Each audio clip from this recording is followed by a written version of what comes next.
নমস্কাৰ ND24 চাই থকাৰ বাবে আপোনাক ধন্যবাদ মই ৰাজদীপ বাইলুং বৰুৱা আজি পৰ্যবেক্ষণৰ যেটো বিষয়বস্তু আমি ইতিমধ্যে বাছি লৈছো সেইটো আপোনালোকে গম পাইছে যে আমি কথা পাতিব খুদিছো কেতবোৰ এনে বিষয়ত যেটো বিষয়ত ইয়াৰ পূৰ্বে বিখদভাৱে বোধহয় আলোচনা হোৱা নাই কথাবোৰ এনে ধৰণৰ যে যেতিয়া কেন্দ্ৰীয় লোকসেৱা আয়োগৰ পৰীক্ষা অনুষ্ঠিত হয় তেতিয়া যিসকলে সাফল্য অৰ্জন কৰে তেওঁলোকৰ বাহিৰে তেওঁলোকৰ পৰিয়ালৰ লোকসকলৰ বাহিৰে এনে এটা যে পৰীক্ষা হয় সেই কথা ভাবিবলৈও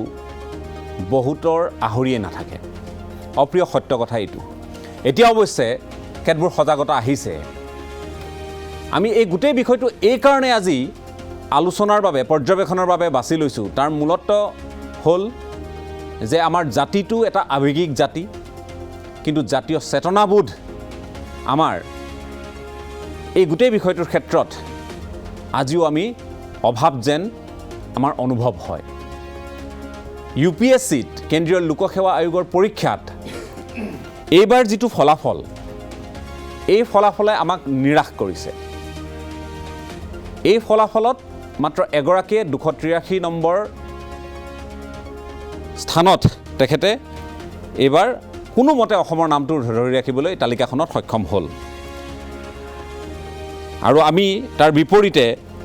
উত্তৰ পূৰ্বাঞ্চলে মাত্ৰ 9 গৰাকী পালো 9 গৰাকীৰ ভিতৰত 6 গৰাকী মণিপুৰৰ 2 গৰাকী ত্ৰিপুৰাৰ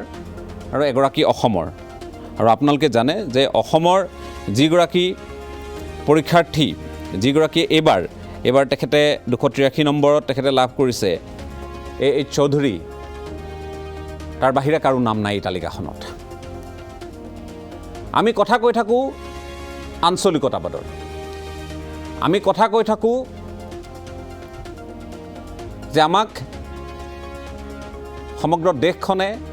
বা দিল্লীয়ে মাহিয়াৰ চকুৰে চায় কিন্তু সৰ্বভাৰতীয় পৰ্যায়ত আমাৰ যুৱকসকল আমাৰ যুৱতীসকল তেওঁলোক উত্তীৰ্ণ হৈ আমোলাতন্ত্ৰ কেতিয়া চম্ভালিব এই কথাবোৰ কিন্তু আমি বিশদভাৱে কেতিয়াও আলোচনা নকৰোঁ আমি অভাৱ অভিযোগৰ কথা কওঁ হয় অভাৱ অভিযোগ আছে সমস্যাৰ কথা কওঁ হয় সমস্যা আছে কিন্তু আমি এই যে আমোলাতন্ত্ৰত আঞ্চলিকতাবাদ কথাষাৰ শুনিবলৈ অকণমান আচহুৱা যেন লাগিব কিন্তু আমোলাতন্ত্ৰত আঞ্চলিকতাবাদ এই চিন্তাৰ অৰ্থ এয়া নহয় যে অসমত যিসকল বাহিৰৰ পৰা আহি IAS IPS হৈ তেওঁলোকে ইয়াত নিয়োজিত হৈ আছে নিজৰ দায়িত্ব পালন কৰি আছে যে তেওঁলোকে অসমৰ কাম নকৰে তেনে হ'ব নোৱাৰে তেনে কথা নহয়ও আমি তেওঁলোকক অপমান বা তেওঁলোকক এই গোটেই আলোচনাটোৰ মাজত তেওঁলোকক আমি অৱজ্ঞা কৰাৰ কথা নাহে কথা আহিছে জাতিটোক লৈ আমি জাতি মাটি ভেটিৰ কথা কৈ থাকোঁ সময় সাপেক্ষে আমি কথা কৈ থাকোঁ যে এই জাতিটো শক্তিশালী কৰিব লাগিব শক্তিশালী কেৱল চিকিৎসক অভিযন্তাই কৰিব নোৱাৰে শিক্ষকে কৰিব নোৱাৰে সাংবাদিকে কৰিব নোৱাৰে ৰাজনীতিকসকলে কৰিব নোৱাৰে শক্তিশালী কৰিবলৈ হ'লে অন্যতম আমাৰ যিটো মেচিনাৰী এই মেচিনাৰীৰ ভিতৰত অন্যতম যিটো সেয়া আমি সকলোৱে জানো যে আমাৰ আমোলা বিষয়াসকল তেওঁলোকৰো কিন্তু এটা ইয়াত ভূমিকা থাকে এতিয়া অসমৰ কোনোবা এগৰাকী লোক তেওঁ IAS হৈ তেখেত বেলেগ ৰাজ্যতো তেওঁ নিয়োজিত হৈ থাকিব পাৰে IPS হৈ বেলেগ ঠাইতো থাকিব পাৰে IFS হৈ বিদেশত তেওঁ ভাল দায়িত্বত নিয়োজিত হৈ থাকিব পাৰে কূটনীতিবিদ হিচাপে এই কথাখিনি আমি কৰবাত অনুভৱ নকৰোঁ নেকি আৰু অনুভৱ নকৰাৰ ফল আজি ভুগিছোঁ নেকি আমি তেওঁলোকৰ ক্ষমতা তেওঁলোকৰ দায়িত্ব তেওঁলোকৰ কামৰ যি প্ৰসাৰতা এই বিষয়বোৰ সন্দৰ্ভত আমি অৱগত নহয় নেকি UPSC অনুষ্ঠিত কৰা এই চিভিল সাৰ্ভিসৰ বাহিৰেও NDA নেশ্যনেল ডিফেন্স একাডেমীৰ যি পৰীক্ষা বা নেভেল একাডেমীৰ যি পৰীক্ষা এইবোৰ সন্দৰ্ভত আমি জ্ঞাত হয়নে আজিৰ তাৰিখত মুষ্টিমেয় 200 মান হ'ব খুব বেছি NDA অসমীয়া সাৰ্ভিস যতে নিদিয়ক সেৱা যতে আগনবঢ়াওক আমি পৰিসংখ্যাৰ ফালৰ পৰা যেতিয়া কথা পাতো আমি এই পৰিসংখ্যাটো একেবাৰে নগণ্য যেন আমি অনুভৱ কৰোঁ এই বিষয়বোৰ কথাৰ সময় কিন্তু আহি পৰিছে শুনিবলৈ আজিৰ তাৰিখত হয়তো আচহুৱা যেন লাগিব কিন্তু নাগালেণ্ডত আমি কথাৰ প্ৰসংগলৈ আহিম আমি নাগালেণ্ডত বিদ্ৰোহী সমস্যাৰে ভাৰাক্ৰান্ত এখন ৰাজ্যত তেওঁলোকৰ একেবাৰে পিয়নৰ পৰা প্ৰিন্সিপাল ছেক্ৰেটাৰীলৈ কনিষ্টেবলৰ পৰা DGP লৈ তেওঁলোকৰ তালিকাখন কেতিয়াবা যদি আমি চকু ফুৰাওঁ 80% তেওঁলোকৰ লোক আমি দেখিবলৈ পাওঁ গতিকে এই ধৰণৰ কথা বতৰাবোৰ কিয় হৈছে বিহাৰ আজি কিয় এখন IAS ফেক্টৰী বুলি কোৱা হয় UP বিহাৰ উত্তৰ প্ৰদেশ বিহাৰক আমি সৰ্বাধিক আমি IAS IPS তাৰ পৰা কিদৰে উত্তীৰ্ণ হোৱা দেখো তেওঁলোকৰ গাত এনে কি গুণ আছে যিখিনি অসমীয়াৰ গাত নাই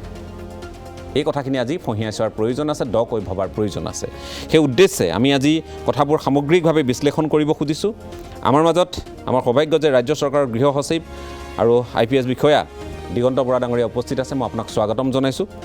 আমাৰ মাজত যেহেতু এই মুহূৰ্তত Vaishya study centre for civil service তাৰ প্ৰতিষ্ঠাপক আৰু সঞ্চালক চলিন বৈশ্য ডাঙৰীয়া উপস্থিত আছে মই আপোনাকো স্বাগতম জনাইছোঁ আমাৰ মাজত USTMৰ CCৰ যুটীয়া সঞ্চালক প্ৰদ্যুম্ন ফুকন উপস্থিত আছে মই আপোনাকো স্বাগতম জনাইছোঁ আমাৰ মাজত এই মুহূৰ্তত এগৰাকী অসম সন্তান IRS বিষয়া আশিক জামান তেওঁ উৰিষ্যাৰ পৰা সংযুক্ত হৈছে মই আশিক জামানক স্বাগতম জনাইছোঁ এগৰাকী সুলেখক হিচাপে তেখেতৰ পৰিচয় আছে দিগন্ত বৰা ডাঙৰীয়াৰ দৰে তেখেতেও লিখা মেলা কৰে আৰু আমাৰ মাজত আন এগৰাকী বিশেষ ব্যক্তি তেখেত হ'ল ব্ৰিগেডিয়াৰ অৱসৰপ্ৰাপ্ত ৰঞ্জিত বৰঠাকুৰ ডাঙৰীয়া মই আপোনাকো স্বাগতম জনাইছোঁ আমাৰ এই অনুষ্ঠানৰ মাজলৈ কিন্তু গোটেই কথাখিনি আৰম্ভ কৰাৰ ক্ষেত্ৰত আমি যেহেতু এই বিষয়সমূহ নিৰ্ধাৰণ কৰি লৈছোঁ এই বিষয়ৰ ওপৰতে আমাৰ কথা বতৰা থাকিব মই প্ৰথমে দিগন্ত বৰা ডাঙৰীয়া আপোনাৰ কাষলৈ আহিছোঁ এইবাৰৰ তালিকাত সকলোৰে বাবে আমাৰ এটা চিন্তাৰ কাৰক যে এগৰাকী অসমীয়াই পালে ছাৰ্ভিচ তেওঁ য'তেই নিদিয়ক আপোনালোকৰ সৌভাগ্য আপোনালোকে অসমত আছে আপোনালোকে অসমত সেৱা আগবঢ়াই আছে ছাৰ্ভিচ য'তেই নহওক কিন্তু অসমীয়াৰ যে সংখ্যা ক্ৰমাৎ কমি গৈছে আৰু সাফল্যৰ হাৰটো আমি যি ধৰণে আমি সকলোৱে আশা কৰোঁ যে এতিয়া তথ্য প্ৰযুক্তিৰ দিন আৰু সকলোৱে জ্ঞানেৰে তেওঁলোক উদ্ভাসিত হৈছে তেওঁলোক গৈ বাহিৰত গৈ পঢ়িছে শুনিছে ভাল ৰিজাল্ট কৰি আহিব UPSCত উত্তীৰ্ণ হ'ব আমোলাতন্ত্ৰত তেওঁলোকৰ ভূমিকা থাকিব এইবোৰ দেখিবলৈ যেন ক'ৰবাত আমাৰ সৌভাগ্য হোৱা নাই আজিৰ তাৰিখত যদি বা আপোনালোক আছে কেইগৰাকীমান মই সেইকাৰণে এই বিষয়টো প্ৰথমে আপোনাৰ পৰা আৰম্ভ কৰিব খুজিছোঁ ৰাজীৱ এইটো খুব সময় উপযোগী আলোচনা আপুনি ৰাখিছে ধন্যবাদ এইবাৰ যেতিয়া ইউনিয়ন পাব্লিক ছাৰ্ভিচ কমিশ্যনৰ যিটো কম্বাইণ্ড চিভিল ছাৰ্ভিচ এক্সামিনেশ্যনৰ ফাইনেল ৰিজাল্ট আহিলে তাত যেতিয়া অসমৰ মাত্ৰ এজন ছাত্ৰইহে উত্তীৰ্ণৰ তালিকাত স্থান পালে তাৰপিছতে এটা দেখা গৈছে যে বিশেষকৈ সামাজিক মাধ্যমত আৰু বাকী প্ৰিণ্ট আৰু ইলেক্ট্ৰনিক মাধ্যমতো সৰু সুৰাকৈ এটা আলোচনা হৈছে হয় বহুজনে বিভিন্ন মতামত দিছে যে কিহৰ কাৰণে অসমৰ ল'ৰা ছোৱালী নাপালে বা নাপায় এইটো এটা খুব ভাবিব লগা বিষয় কিন্তু লগতে এইটো দেখি ভাল লাগিছে যে এটলিষ্ট আলোচনা হৈছে এই বিষয়টোৰ ওপৰত এতিয়া ইয়াত মোৰ ব্যক্তিগত কেইবাটাও মতামত আছে প্ৰথম কথা যে অকল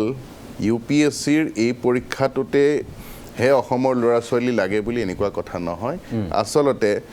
যিমানকেইটা আমাৰ কেৰিয়াৰ অপৰচুনিটিজ থাকে বা প্ৰস্পেক্ট থাকে এভিনিউজ থাকে প্ৰতিটো ক্ষেত্ৰতে আমি খুব সুখী হ'ম যদি আমাৰ অসমৰ ল'ৰা ছোৱালীয়ে স্থান পায় সেইটো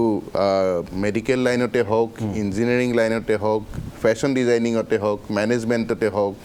ইভেণ্ট মেনেজমেণ্টতে হওক বা পাপন জুবিনৰ নিচিনাকৈ যদি এখন নিজা ক্ষেত্ৰ তৈয়াৰ কৰি লয় তো চিমিলাৰলি যিটো প্ৰশাসনীয় সেৱা এডমিনিষ্ট্ৰেটিভ যিখন ক্ষেত্ৰত তাতো যদি আমাৰ অসমৰ ল'ৰা ছোৱালীয়ে নিজৰ মেধাৰ যোগেদি স্থান পাবলৈ সক্ষম হয় এতিয়া দ্বিতীয় ইস্যুটো আহিল যে আমি কিয় নোৱাৰোঁ এতিয়া নোৱাৰোঁ বুলি ক'লে আমি বহুতকেইটা কাৰণ চাব লাগিব নোৱাৰা নহয় আমাৰ মাজৰে একেবাৰে গাঁৱলীয়া একেবাৰে মাতৃভাষা মাধ্যমত পঢ়ি অহা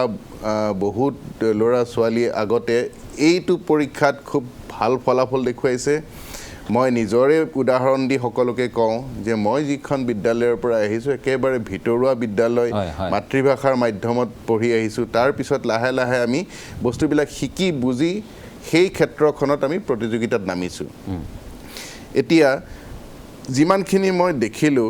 বহু ঠাইত আমি আলোচনা কৰিছোঁ, স্কুলতো গৈছোঁ, ছাত্ৰ ছাত্ৰীৰ লগতো আমি কথা পাতিছোঁ, বহুতে আমাক সুধিবলৈও আহে। এটা কথা দেখা গ'ল যে আমি এটা মানসিক প্ৰাচীৰ বনাই লৈছোঁ, যিটো সাইকোলজিকেল বেৰিয়াৰ বুলি কয়, যে এই পৰীক্ষাটো খুব কঠিন, খুব টান আৰু অত্যন্ত ব্ৰিলিয়েণ্ট ষ্টুডেণ্টছেহে এই পৰীক্ষাটো ফাইনেলি ক্লিয়াৰ কৰিব পাৰে, এনেকুৱা এটা আমি ভাবি লৈছোঁ। আৰু আমাৰ নৰ্মেল যিটো সৰ্বসাধাৰণ ছাত্ৰ ছাত্ৰীয়ে এই পৰীক্ষাটোত উত্তীৰ্ণ হ'ব নোৱাৰে, এনেকুৱা এটা আমি ধাৰণা লৈ লৈছোঁ। প্ৰথম কথা, এই ধাৰণাটো আমি ভাঙিব লাগিব। আমি যেতিয়া পৰীক্ষাটো পাছ কৰি যেতিয়া ট্ৰেইনিঙত গৈছোঁ, মছুৰীত যেতিয়া গৈ দেখিছোঁ, তেতিয়া বাকীসকল ছাত্ৰ ছাত্ৰীক দেখি লাগিলে তাৰে 90-95% ছাত্ৰ ছাত্ৰীয়েতো একাডেমিক কেৰিয়াৰ খুব ব্ৰিলিয়েণ্ট নহয়, কিন্তু খুব বেয়াও নহয়, এটা এভাৰেজ এটা মেধাৰ তেওঁলোক। কিন্তু তেওঁলোকৰ বা যিসকল সফল ছাত্ৰ ছাত্ৰী, তেওঁলোকৰ কেইটামান গুণ দেখা যায়। আচলতে অত্যন্ত কষ্ট কৰিব পাৰে, লাগি থাকে, প্ৰপাৰ প্লেনিং আছে,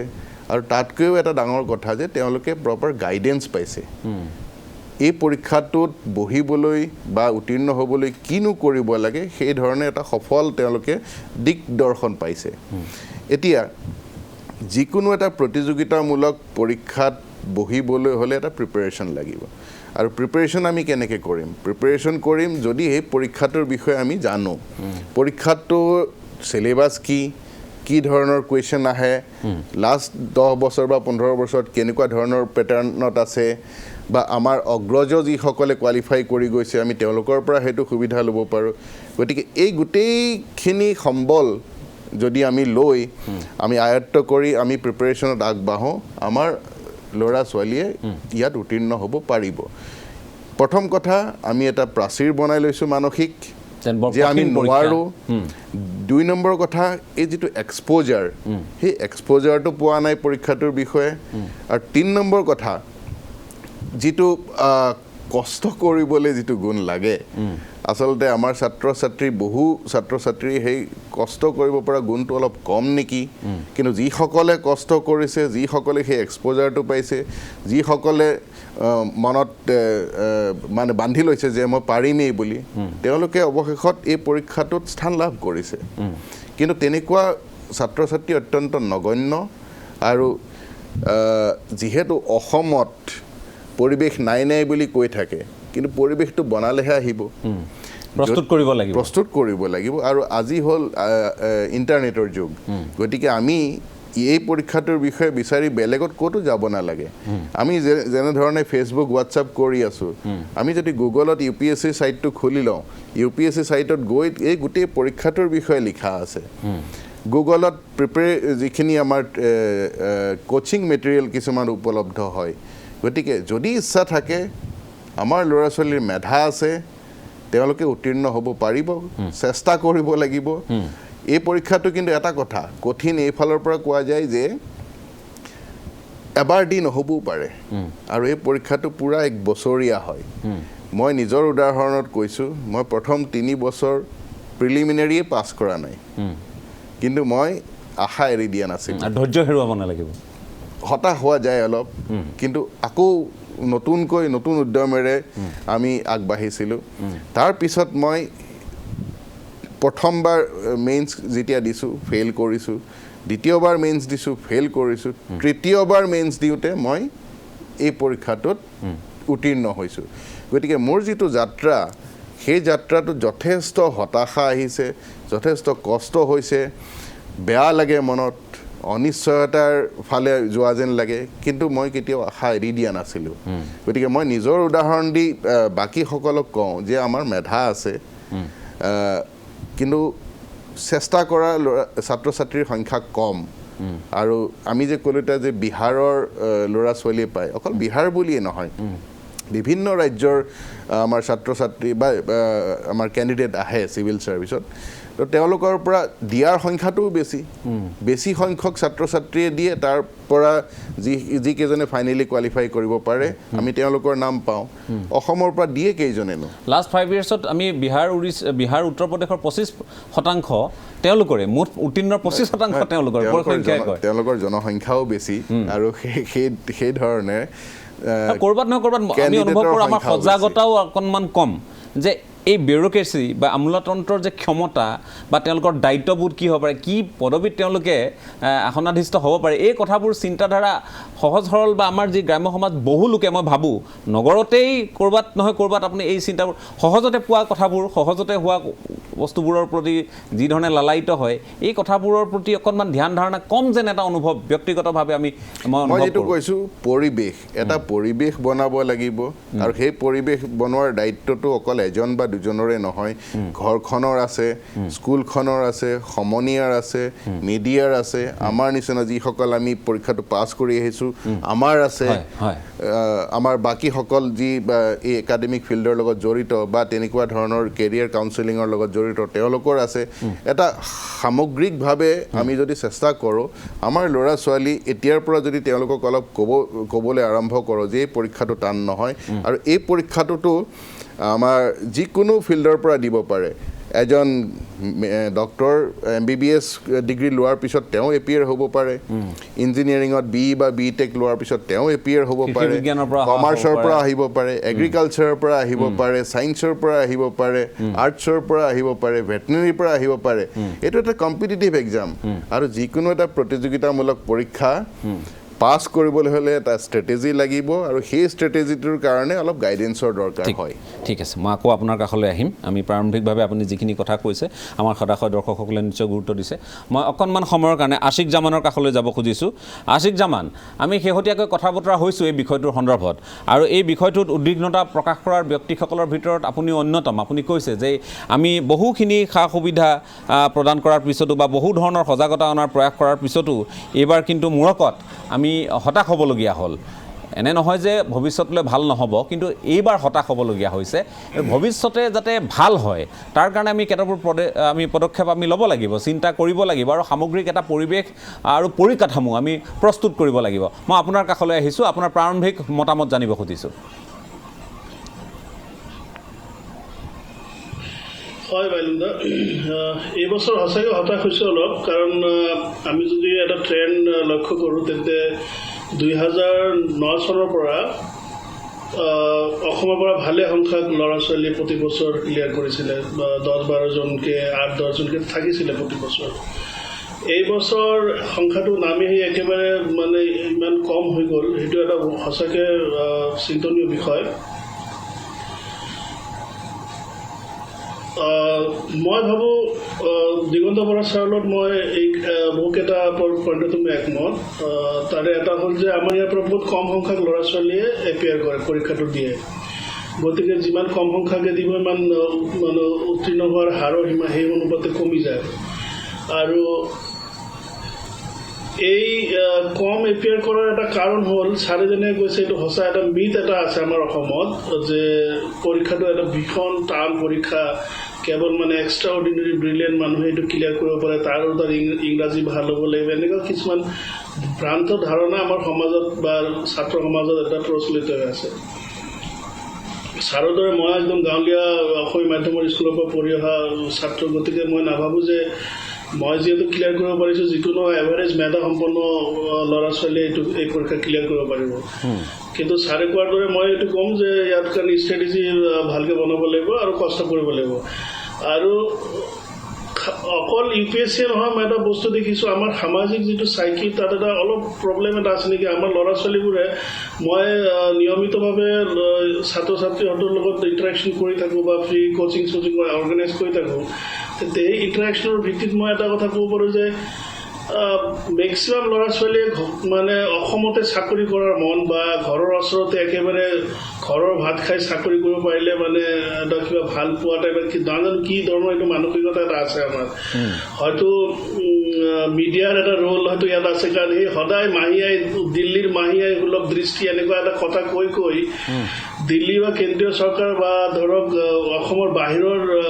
ৰাজ্য বা সেই অঞ্চলত কাম কৰাৰ প্ৰতি এটা এক ধৰণৰ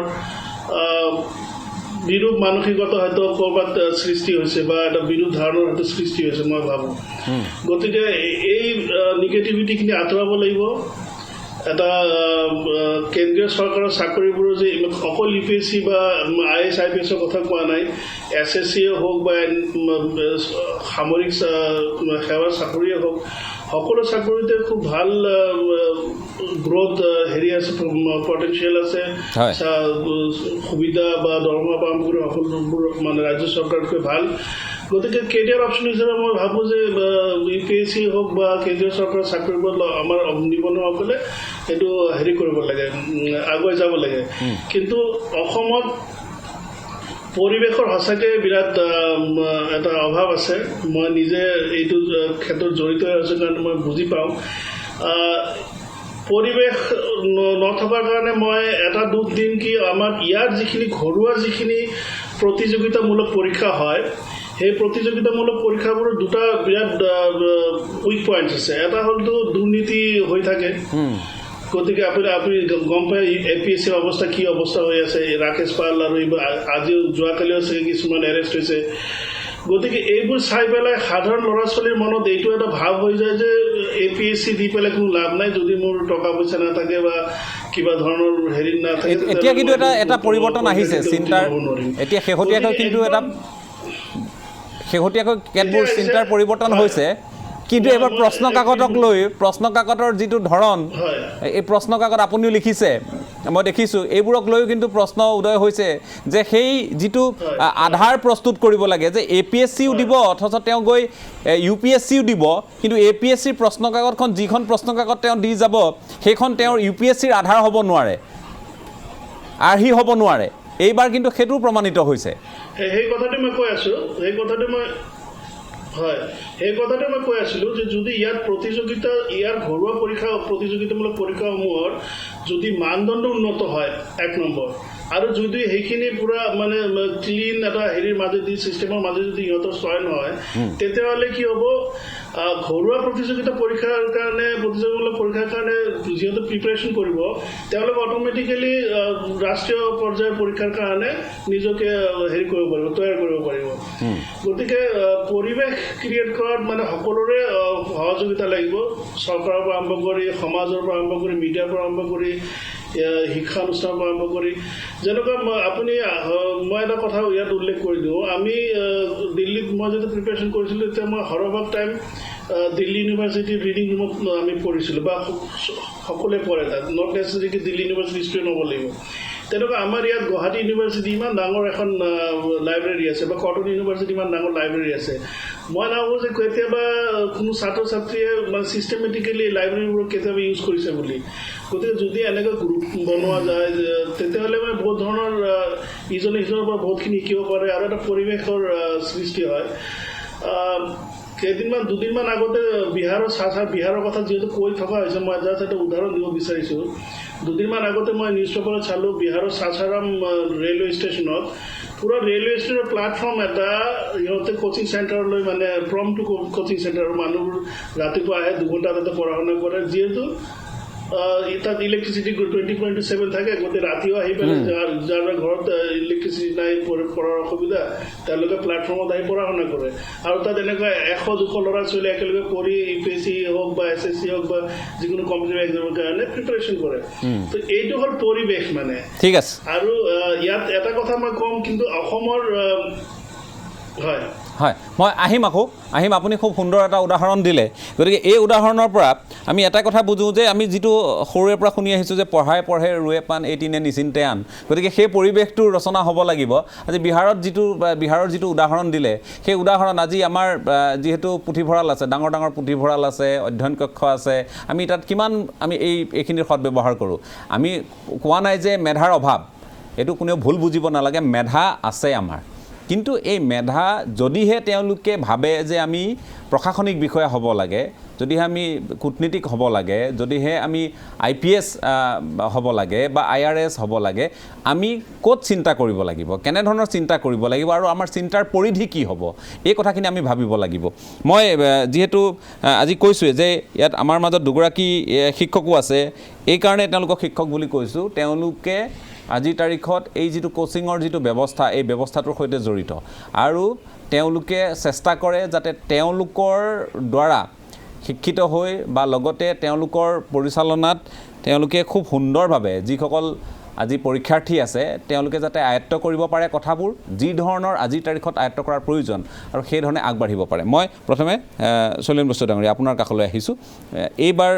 এই গোটেই বিষয়টোত অকণমান হতাশা আহিছে, এই কথাও ঠিক, আৰু আমি কিন্তু অকণমান এটা পৰিৱেশ ৰচনা কৰিব লাগিব। আপোনালোক জড়িত হৈ আছে দীৰ্ঘদিন ধৰি, কিন্তু সেই পৰিৱেশ এতিয়াও আমি সেই পৰিৱেশৰ মাজলৈ আমি এতিয়াও যাব পৰা নাই নেকি? নাই, এতিয়ালৈকে যাব পৰা নাই। চাওক, এতিয়া এনেকুৱা হ'ব যে পৰিৱেশৰ কথা যেতিয়া আমি ক'ম, এনেকুৱা এটা পৰিৱেশ ক্ৰিয়েট কৰিব লাগিব, তাত আমাৰ সকলোৱে অলৰেডি কৈছে চৰকাৰৰ ভূমিকা আছে, আমাৰ ভূমিকা আছে, সকলোৰে ভূমিকা থাকিব। এতিয়া মই APSCৰ ভূমিকাৰে মই আৰম্ভ কৰিছোঁ, যিহেতু মই APSCৰ লগত জড়িত, বহুত বছৰৰ পৰা মই APSC যিটো ষ্টুডেণ্টক প্ৰিপেৰেশ্যন কৰাই আছোঁ।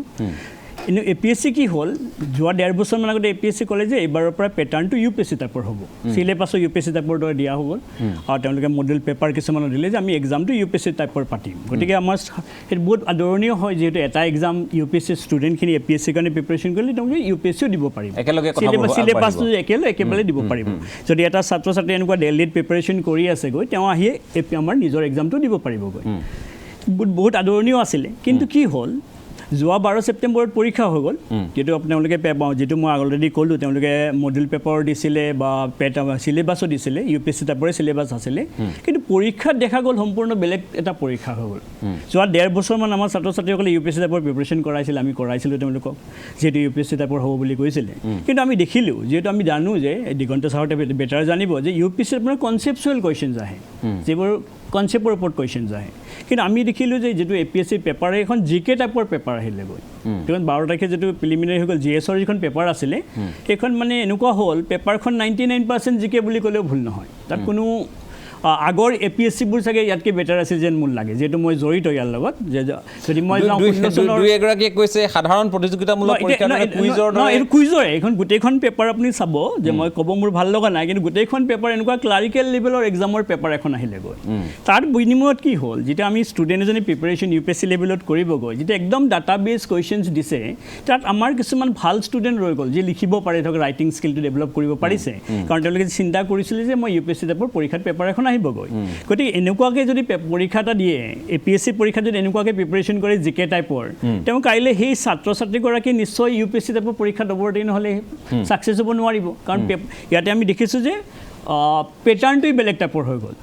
যদিও মই দেখোঁ যে বেলেগ বিভিন্ন ধৰণৰ ষ্টেট চিভিল ছাৰ্ভিচৰ এক্সামবোৰৰ পেপাৰবোৰ UPSC টাইপৰ নহ'লেও এৰাউণ্ড 30% কুৱেশ্যনছ UPSC টাইপৰ আহে, ধৰক কনচেপচুৱেল কুৱেশ্যন, যিবোৰ ষ্টেটমেণ্ট টাইপৰ কুৱেশ্যন বুলি কওঁ। গতিকে আমি আশা কৰিছিলোঁ শিক্ষক হিচাপে যে মিনিমাম 25-30% কুৱেশ্যনছ UPSC টাইপৰ আহক, তেওঁলোকে গম পাওক যে UPSC কেনেকুৱা ধৰণৰ আহে। আৰু সকলোৱেতো UPSC প্ৰিপেৰেশ্যন কৰিব নোৱাৰে, কাৰণ এইটো এটা ছাৰহঁতে কোৱাৰটো এটা এনেকুৱা আছে যে মই UPSC দিব নোৱাৰোঁ, মই অসমীয়া মিডিয়ামত পঢ়িছোঁ, মই গাঁৱৰ হয়, বহুতে ভাবে যে মই দুখীয়া হয়, মই দুখীয়া হৈ কেনেকৈ ইমান পইচা পাম, কোচিং কৰিব নোৱাৰিমগৈ। গতিকে তেওঁলোকক যদি মই ভাবোঁ এটা পৰিৱেশটো এদিনকৈ ক্ৰিয়েট কৰিব, এনেকুৱা নহয় যে কাইলৈ পটককৈ পৰিৱেশটো ক্ৰিয়েট হ'ব, পৰিৱেশটো ক্ৰিয়েট কৰিব লাগিব। গতিকে মই ভাবিছোঁ, যদি এনেকুৱাকৈ ভাবিছিলোঁ যে কথাটো যদি 30%কৈ যদি এনেকুৱা এইবাৰ যদি 30% UPSC টাইপৰ আহিলে হয়, অহাবাৰ 60%, আমাৰ ষ্টুডেণ্টখিনি লাহে লাহে সেইটো পৰ্যায়ত পালে। কিন্তু এতিয়া কি হ'ল, মই দেখিলোঁ যে ষ্টুডেণ্টখিনি পৰীক্ষা যোৱাৰ পিছত তেওঁলোকে চিন্তা কৰিছে যে মই এনেকৈ প্ৰিপেৰেশ্যন কৰিলে নহ'বগৈ, কাৰণ এখন মানে এখন জিকে কিতাপ যদি তেওঁ এনেকুৱা ধৰণৰ প্ৰশ্ন আহিছে, একদম ডাটাবেছ কুৱেশ্যনবোৰ আহিছে। গতিকে কি হ'ল, আল্টিমেটলি যিবোৰ ভাল ষ্টুডেণ্ট আছিলে, যোৱা 1.5 বছৰমান আমি তেওঁলোকক প্ৰিপেৰেশ্যন কৰাইছে, এনেকুৱা হৈছে দিন ৰাত তেওঁলোকে কৰিছে। এনেকুৱা নহয় যে ষ্টুডেণ্টবোৰ বেয়া বা কষ্ট কৰা নাই, কষ্টটো কৰিছে, কিন্তু এবাৰ ভাল ষ্টুডেণ্ট থাকি যাব। কিন্তু কি হ'ল, যিবোৰৰ ৰাইটিং স্কিল ভাল বা কষ্ট কৰিছিলে, কনচেপচুৱেলি তেওঁলোকে ভাল হয়, তেওঁলোকে কিন্তু মই দেখিলোঁ যে এক্সামত ইমান ভাল মাৰ্কছ তেওঁলোকৰ নাহিলেগৈ। কিন্তু যিবোৰে ধৰক GK টাইপৰ প্ৰশ্ন পঢ়িছিলে বা এনেকুৱা SSC এক্সাম দিয়ে বা বেংক ক্লাৰিকেল দিয়ে, তেওঁলোকে ফাইনেলি মেইনছৰ কাৰণে কোৱালিফাই কৰি গ'ল। এতিয়া কেনেকুৱা হ'ব, মেইনছত 10খন পেপাৰ তেওঁলোকে লিখিব লাগিব, গতিকে তাত লিখাত তেওঁলোক কিমান সফল হ'ব, তাতে মোৰ এটা কুৱেশ্যন বোধক চিন এটা আছে। গতিকে আমি পৰিৱেশটো লাগিব আৰু আমি সেই ধৰণে আধাৰটো প্ৰস্তুত লগতে কৰিবই মই আৰু লাগিব। এটা বস্তু এটা ইয়াতে এড কৰি দিছোঁ, যিবোৰ আমাৰ ইউনিভাৰ্চিটি, গুৱাহাটী ইউনিভাৰ্চিটি হওক, তেজপুৰ ইউনিভাৰ্চিটি বা ডিব্ৰুগড় ইউনিভাৰ্চিটি হওক, সকলোতে এটা এনেকুৱা কোচিং ডিভিজন বা এনেকুৱা প্ৰিপেৰেশ্যন কৰা চেল এটা আছে। কিন্তু চেলটোত কিমান তেওঁলোক এক্টিভ বা কৰিব পাৰিছে বা তেওঁলোকৰ এক্টিভিটিছ কেইটাৰ কিন্তু কুৱেশ্যনেবল হয়। তাত কিন্তু তেওঁলোকে, কাৰণ ইমান ডাঙৰ ডাঙৰ ইউনিভাৰ্চিটি যিটো আমি দেখিছোঁ দিল্লী ইউনিভাৰ্চিটিৰ ষ্টুডেণ্টে হেৰি পাইছে, সেই ইয়াত কিমান ফেচিলিটিছ পাইছে বা কৰাব পাৰিছে বা কিমান ছাত্ৰ ছাত্ৰী তাত ইনভলভ হৈছে, এতিয়াও কিন্তু তাত প্ৰশ্নবোধক চিন এটা আছে। আমি কথাবোৰ পাতিছোঁ, তাৰ লগে লগে আমি আৰু কেতবোৰ কথা শুনিবলৈ, কেতবোৰ তিতা কথা আমি মাজে সময়ে আমি আলোচনা কৰিবই লাগিব। বহুতে বেয়া পাব,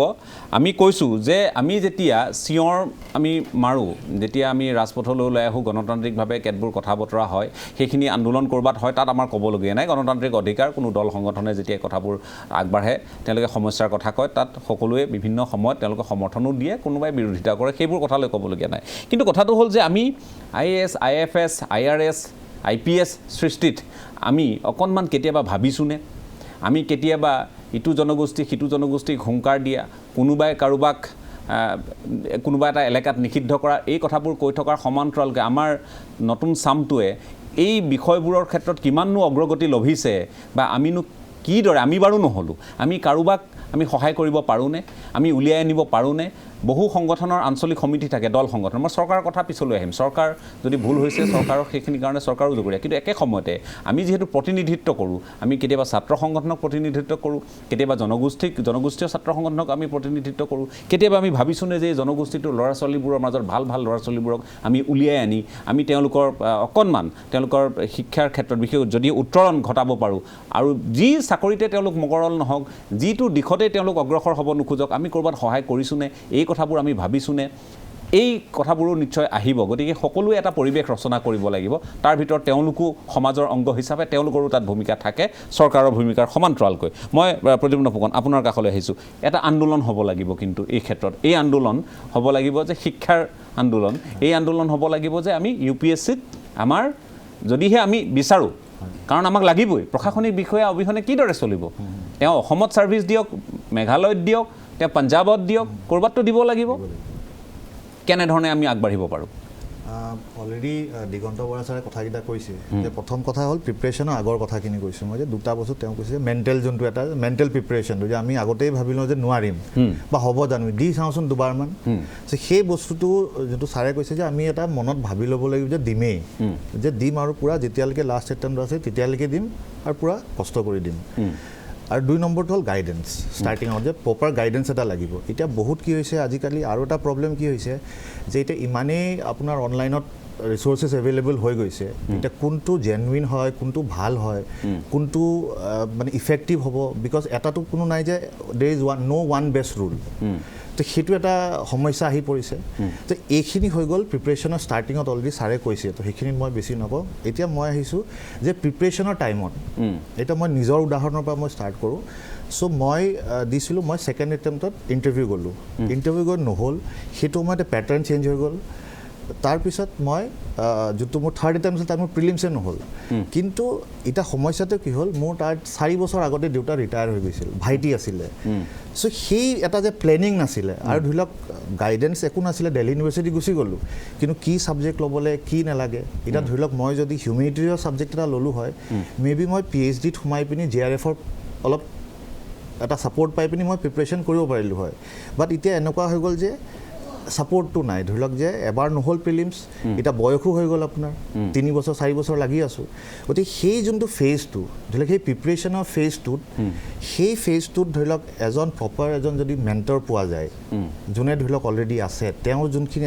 এটা তেওঁৰ পৰা যোনখিনি কথা আহিব সেইখিনি এটা বেলেগ এটা এফেক্ট হ'ব। চ' সেই মেণ্টাৰশ্বিপটো আৰু অকণমান যদি তাত প্লেনিং অকণমান হয়, আৰু এটা কি হয়, এটা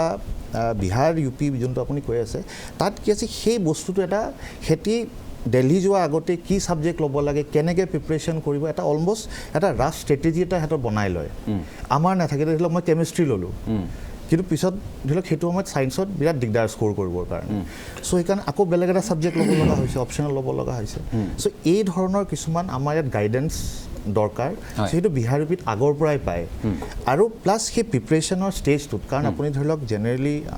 22-23 প্ৰিপেৰেশ্যন ষ্টাৰ্ট কৰে চ' যদি আপোনাৰ এবাৰ দুবাৰত হৈ গ'ল ঠিক আছে যদি দীঘলীয়া টানি যায় চ' 27-28 বছৰলৈকে আপোনাৰ ধৰক আপোনাৰ একো ইনকাম চ'ৰ্চ বুলিবলৈ তেনেকৈ নাথাকে চ' আৰু কি হয় ধৰি লওক বহুত কোনোবা মেৰিটিয়াছ হ'লে বেলেগ কথা তেওঁ জবৰ লগত উলিয়াব পাৰে বা ধৰি লওক মোৰ নিচিনা এভাৰেজ কোনোবা এজনে ফুল টাইম প্ৰিপেয়াৰ কৰিলে ওলাব কিন্তু ফুল টাইম প্ৰিপেয়াৰ কৰিবলৈ যোনটো এটা মানে ধৰি লওক ফাইনেন্সিয়েল কওক বা এটা যোনটো এটা ছাপৰ্ট ছিষ্টেম থাকে চ' সেই বস্তুটোৰ এটা প্ৰব্লেম হৈ যায় আৰু সেইটো কাৰণে মই ভাবোঁ যে প্লাছ আৰু এটা কি হৈ যায় এতিয়া ধৰি লওক যেতিয়া ঘৰলৈ আহোঁ মানুহে কয় যে কি কৰি আছে বিকজ ছ'চাইটিত আমাৰ সেই বস্তুটো কালচাৰটো নাই যে কি কৰি আছে এতিয়া MSc পাছ কৰিলে ইমান বছৰ হৈ গ'ল কি কৰি আছে চ' সেই বস্তুটো ধৰি লওক সেই এটা আমাৰ যোনটো ছ'চাইটিৰ এটা মানে এৱেৰনেছ ক্ৰিয়েশ্যন আৰু এটা যাতে ছ'চাইটিও ছাপৰ্ট কৰে আৰু প্লাছ ধৰি লওক এই অলপ আৰম্ভণিৰ পৰা যদি ধৰি লওক অলপ আমাৰ ষ্টুডেণ্টখিনিয়ে গাইডেঞ্চ পাই যায় যে কেনেকৈ ধৰি লওক প্লেন কৰিব গোটেই প্ৰিপেৰেশ্যনৰ ষ্ট্ৰেটেজিটো সেইটো ধৰি লওক গ্ৰেজুৱেশ্যনৰ টাইমৰ পৰা হ'লে বেছি সুবিধা এটা প্লেন কৰিব পাৰিব যে মই এনেকৈ কৰিম মোৰ ঘৰৰ ফাইনেন্সিয়েল অৱস্থা এনেকুৱা চ' মই এই ধৰণে বস্তুখিনি প্ৰিপেয়াৰ কৰিব লাগে চ' সেই বস্তুখিনি যদি আমাৰ ইয়াত মানে ছ'চাইটিত যদি এৱেৰনেছ ক্ৰিয়েশ্যন হয় তেতিয়া মই ভাবোঁ যে কাৰণ বহুত আছে এতিয়া বহুতে হয়তো ইচ্ছা আছে কিন্তু সেই এটা মানে যে ফাইনেন্সিয়েল আৰু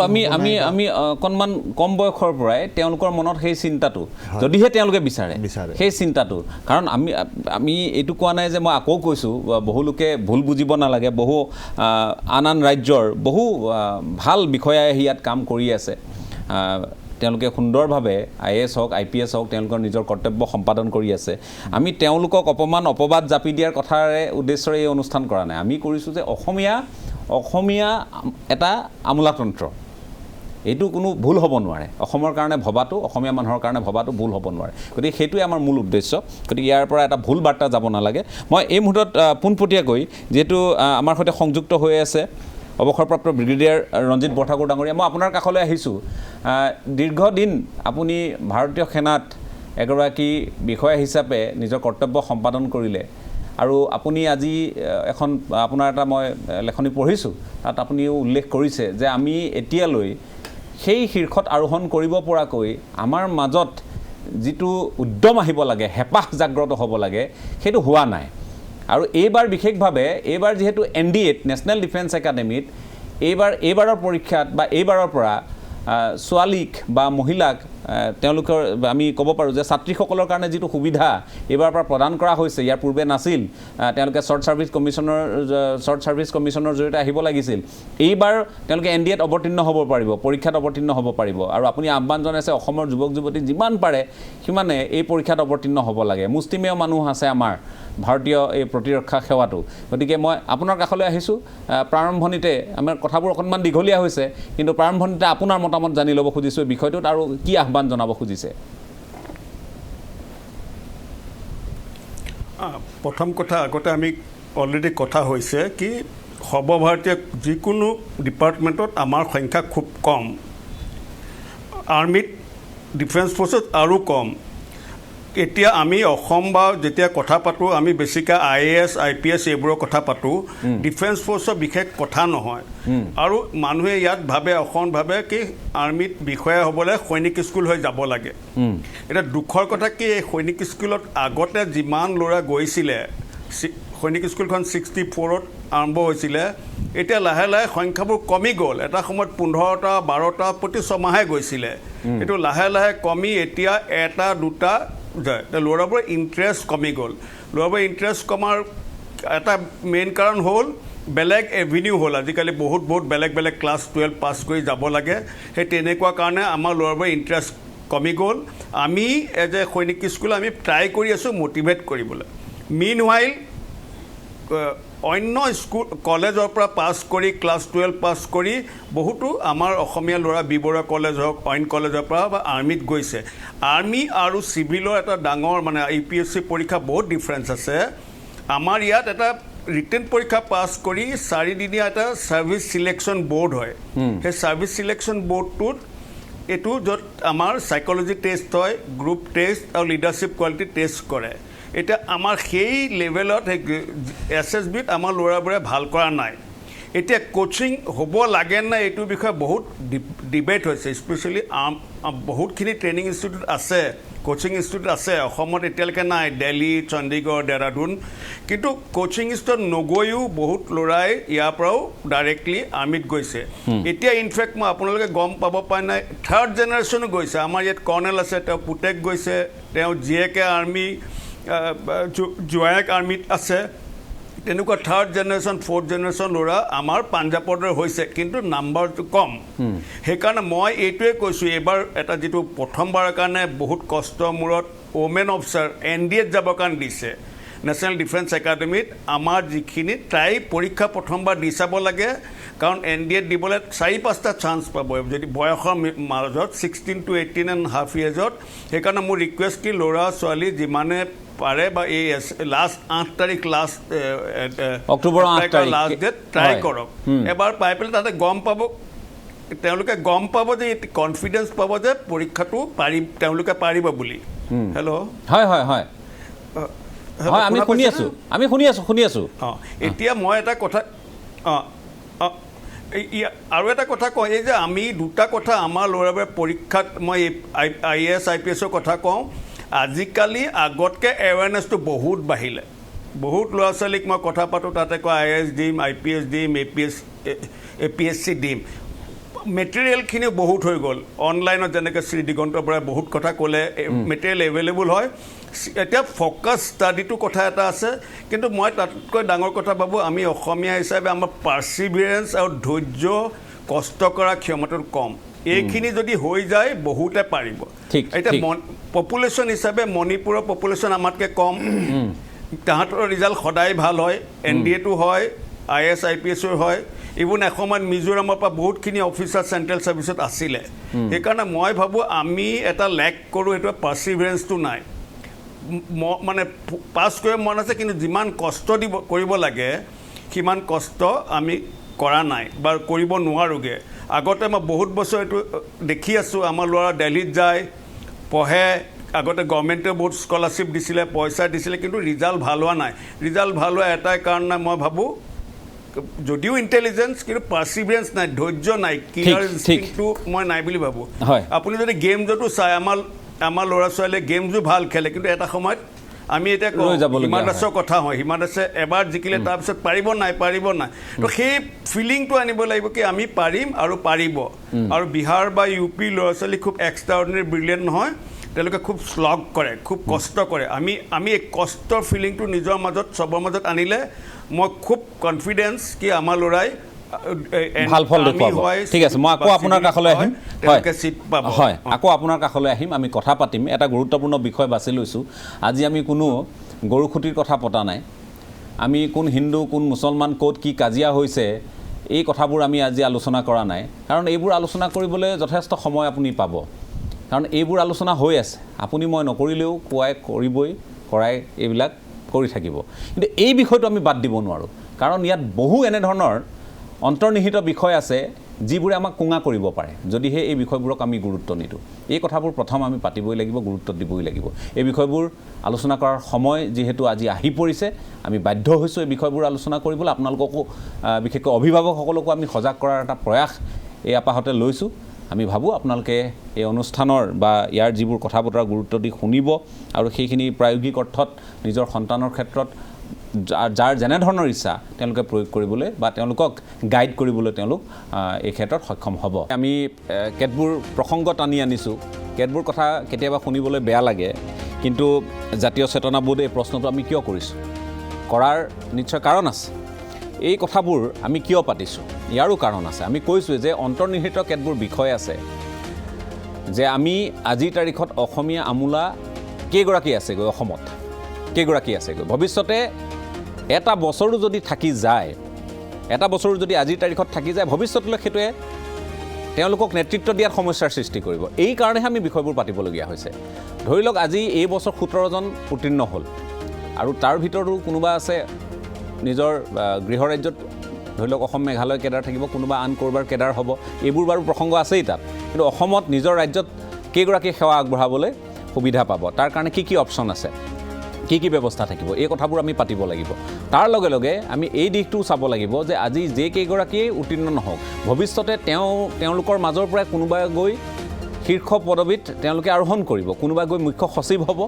কোনোবা আৰক্ষী সঞ্চালক প্ৰধান হ'ব, কোনোবা বিশেষ আৰক্ষী সঞ্চালক প্ৰধান হ'ব, কোনোবাই আন কোনো বিভাগৰ দায়িত্ব ল'ব, এনেধৰণৰ কথা আছে।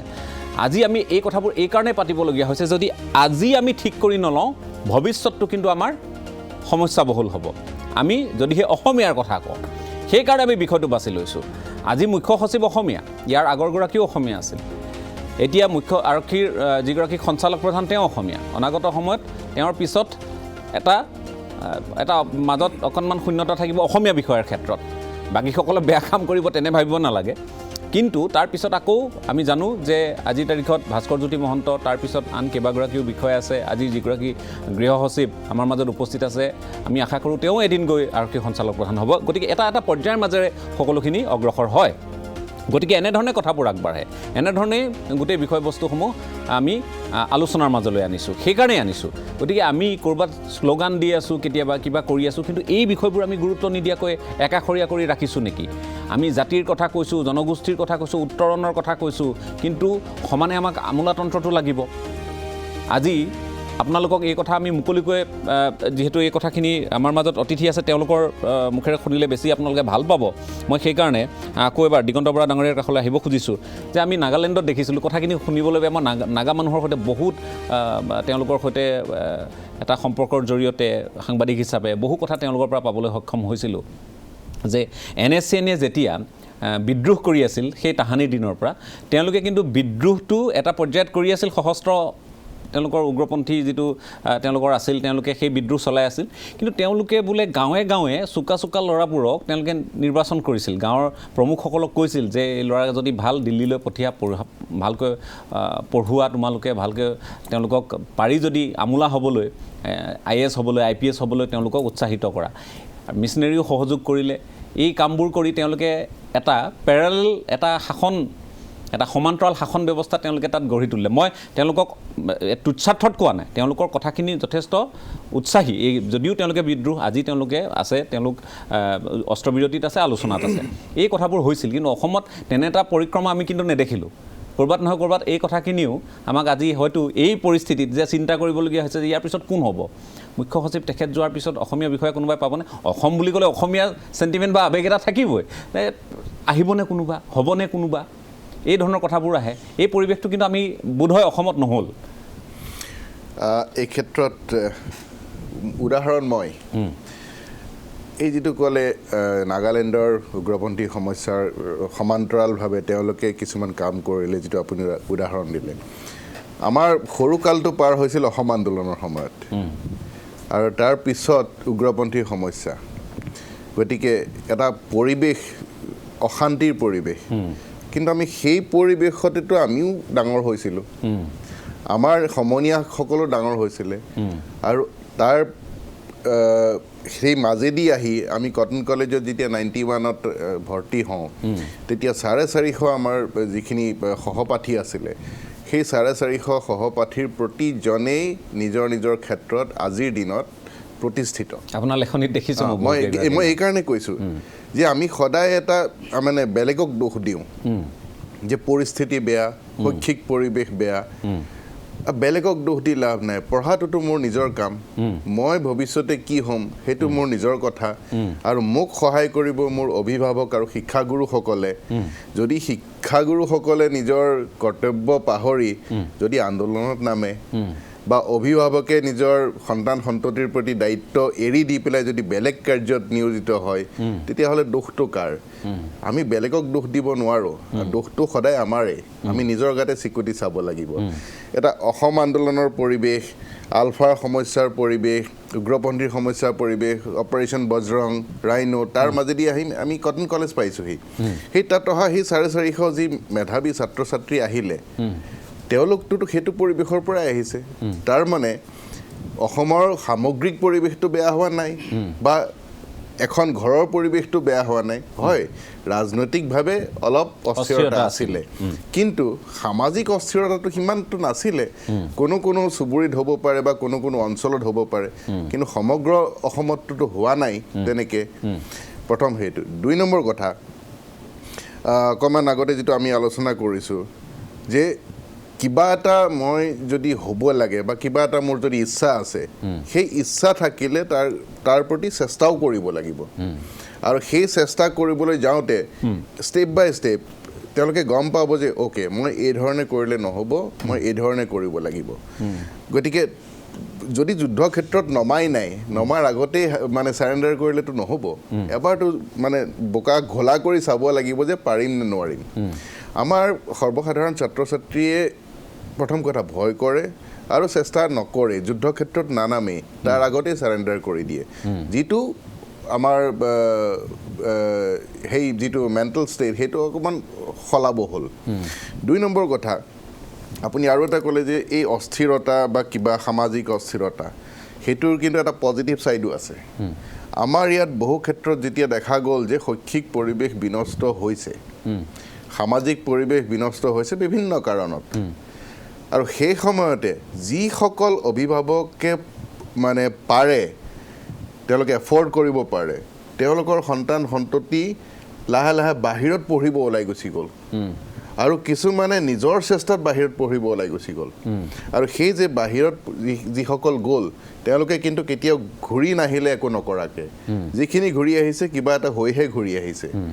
আৰু যিসকল বাহিৰত গ'ল ধৰি লওক ইয়াৰ পৰা ৰাজধানী পালেগৈ দিল্লী ৰাজধানী পাই তাৰ পৰাও বিদেশলৈ কিছুমান গুচি গ'ল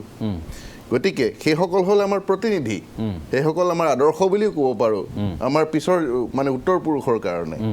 গতিকে সকলোৰে এটা পজিটিভ ছাইড থাকে নেগেটিভ ছাইড থাকে আমি কেনেধৰণে সেইটো গ্ৰহণ কৰোঁ আৰু তাৰ মাজেদি কেনেকৈ আমি আগবাঢ়ি যাওঁ সেইটো আমাৰ কথা গতিকে আমি বেলেগক দোষ দি লাভ নাই আমি নিজকে সেই পৰিৱেশটোত খাপ খুৱাই চাব লাগিব আৰু কেনেদৰে আমি আগবাঢ়ি যাম সেইটো নিজেই প্ৰস্তুতি চলাম আমি অকণমান আমি তলৰ পৰা আমি যিসকল আজিৰ ছাত্ৰ ছাত্ৰী তেওঁলোকৰ মন মগজুত এই চিন্তাধাৰাটো এইটো কথা হ'ব নোৱাৰে যে সকলোৱে IAS হ'ব IPS হ'ব সকলোৰে চিন্তাধাৰা কোনোবা লেখক হ'ব সুসাহিত্যিক হ'ব সেইখিনি কথাও আছে কোনোবা আমাৰ দৰে সাংবাদিকো কোনোবা হ'ব সকলোৰে এটা চিন্তা থাকে সেই চিন্তাৰ পৰিধিৰ আমি উমান পাবৰ পৰাকৈ আমি যে শিক্ষাগুৰুসকলে অভিভাৱকসকলে তেওঁলোকৰ চিন্তাৰ পৰিধিনো কি তেওঁলোকেনো কি ভাবে কোনটো পদবী কেনেধৰণৰ এটা ব্যৱস্থাৰ মাজলৈ তেওঁলোক যাব খোজে সেই এটা চিন্তা উন্মেষ ঘটাব পৰা এটা পৰিৱেশ আমি তেওঁলোকৰ মাজত ৰচনা কৰিব পৰা এটা সময় আজিৰ তাৰিখত নিশ্চয় আহি পৰিছে সেইটোৰ কাৰণে আপোনালোকৰ দৰে ব্যক্তি একদম আহি পৰিছে ইনফেক্ট বৰঠাকুৰ ছাৰে কোৱাৰ নিচিনা আজিৰ ছাত্ৰ ছাত্ৰী আমাৰ অসমৰ যথেষ্ট সচেতন অভিভাৱক যথেষ্ট সচেতন কাৰণ এই বিষয়ে যথেষ্ট আলোচনা বহু দিনৰ পৰা হৈ আছে আপুনি আমাৰ যিসকল স্থানপ্ৰাপ্ত মেট্ৰিক আৰু হায়াৰ ছেকেণ্ডেৰী স্থানপ্ৰাপ্তৰ তালিকা চাবচোন আগতে কিছু অঞ্চলৰ পৰা নাছিলে মুষ্টিমেয় কেইখনমান বিদ্যালয়ৰ পৰাহে হৈছিলে কিন্তু এতিয়া যদি দেখা যায় একদম ঘকত গাঁৱৰ ছাত্ৰ বা ছাত্ৰীয়ে স্থান পাইছে তাৰ মানে তেওঁ চেষ্টা কৰিছে তেওঁলোকে অভিভাৱকসকলে সহায় কৰিছে নাইবা শিক্ষাগুৰুসকলে সহায় কৰিছে গতিকে আমাৰ ছাত্ৰ ছাত্ৰী সচেতন হৈছে আমি ভাবোঁ যে আৰু বেছি সচেতন হ'ব নিজৰ ভয় ভাৱটো দূৰ কৰিব আৰু প্ৰতিটো ক্ষেত্ৰ ধৰি লওক আমাৰ যিখিনি কেৰিয়াৰ এভিনিউজ আছে মই অকল এটা মাজতে আবদ্ধ ৰাখিব খোজা নাই প্ৰতিটো যিটো হ'বলৈ ইচ্ছা কৰে বা চেষ্টা কৰিবলৈ ইচ্ছা কৰে সেই বিষয়ে জানিবলৈ ইচ্ছা থাকিব লাগিব চেষ্টা কৰিব লাগিব আৰু সেইমতে প্ৰচেষ্টা চলাব লাগিব ঠিক আছে মই আশিক জামান আপোনাৰ কাষলৈ আহিব খুজিছোঁ আৰু অকণমান সময়ৰ কাৰণে এতিয়া কথাটো হ'ল যে আমি আজিৰ যিটো বিষয় হয় এইটো কথাও ঠিক কোনোবা ৰেলৱেৰ চাকৰি কৰিব খোজে কোনোবা বেংকৰ চাকৰি কৰিব খোজে সকলোৰে চিন্তাৰ এটা সকলোৰে নিজৰ মন মগজুত এটা চিন্তা থাকে যিখিনি কথা ইতিমধ্যে আমি পাতিছোঁ কিন্তু কথা হ'ল আজি আমি পাতিছোঁ আমোলাতন্ত্ৰ আৰু লগতে প্ৰতিৰক্ষাৰ ক্ষেত্ৰখনতো আমি সংযোজন হোৱাৰ বাবে কেনেধৰণে আগবাঢ়িব পাৰোঁ এতিয়া আমোলাতন্ত্ৰ এই শব্দটো বহুতৰ কাৰণে আমি মন কৰিছোঁ যেন তেওঁলোকে বুজিয়ে নাপায় যদিও বা সজাগ সচেতনতা বৃদ্ধি হৈছে তাৰ মাজত বহু লোকে যে আমোলা এগৰাকী হৈ কিনো কৰিব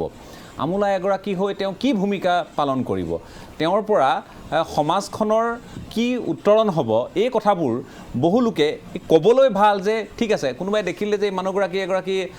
চাৰ্কল অফিচাৰ তেওঁ চাৰ্কল অফিচাৰ কাম এইখিনি কাম কৰিব তেখেতে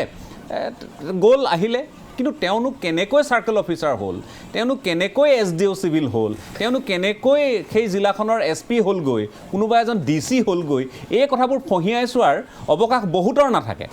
এইটোৱে হ'ল আমাৰ সামগ্ৰিক আমাৰ অভাৱ, চিন্তাৰ অভাৱ। এই কথাখিনি অপ্ৰিয় সত্য কথা। মই আপোনাৰ কাষলৈ আহিছোঁ গোটেই বিষয়টোক লৈ যে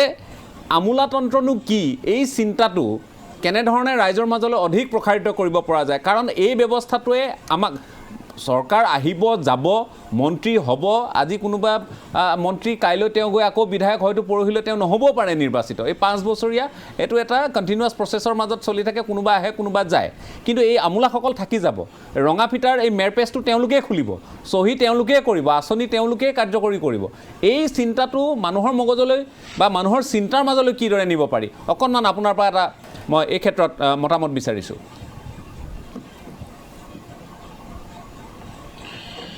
চাওক, এই ক্ষেত্ৰত মই ক'ম যে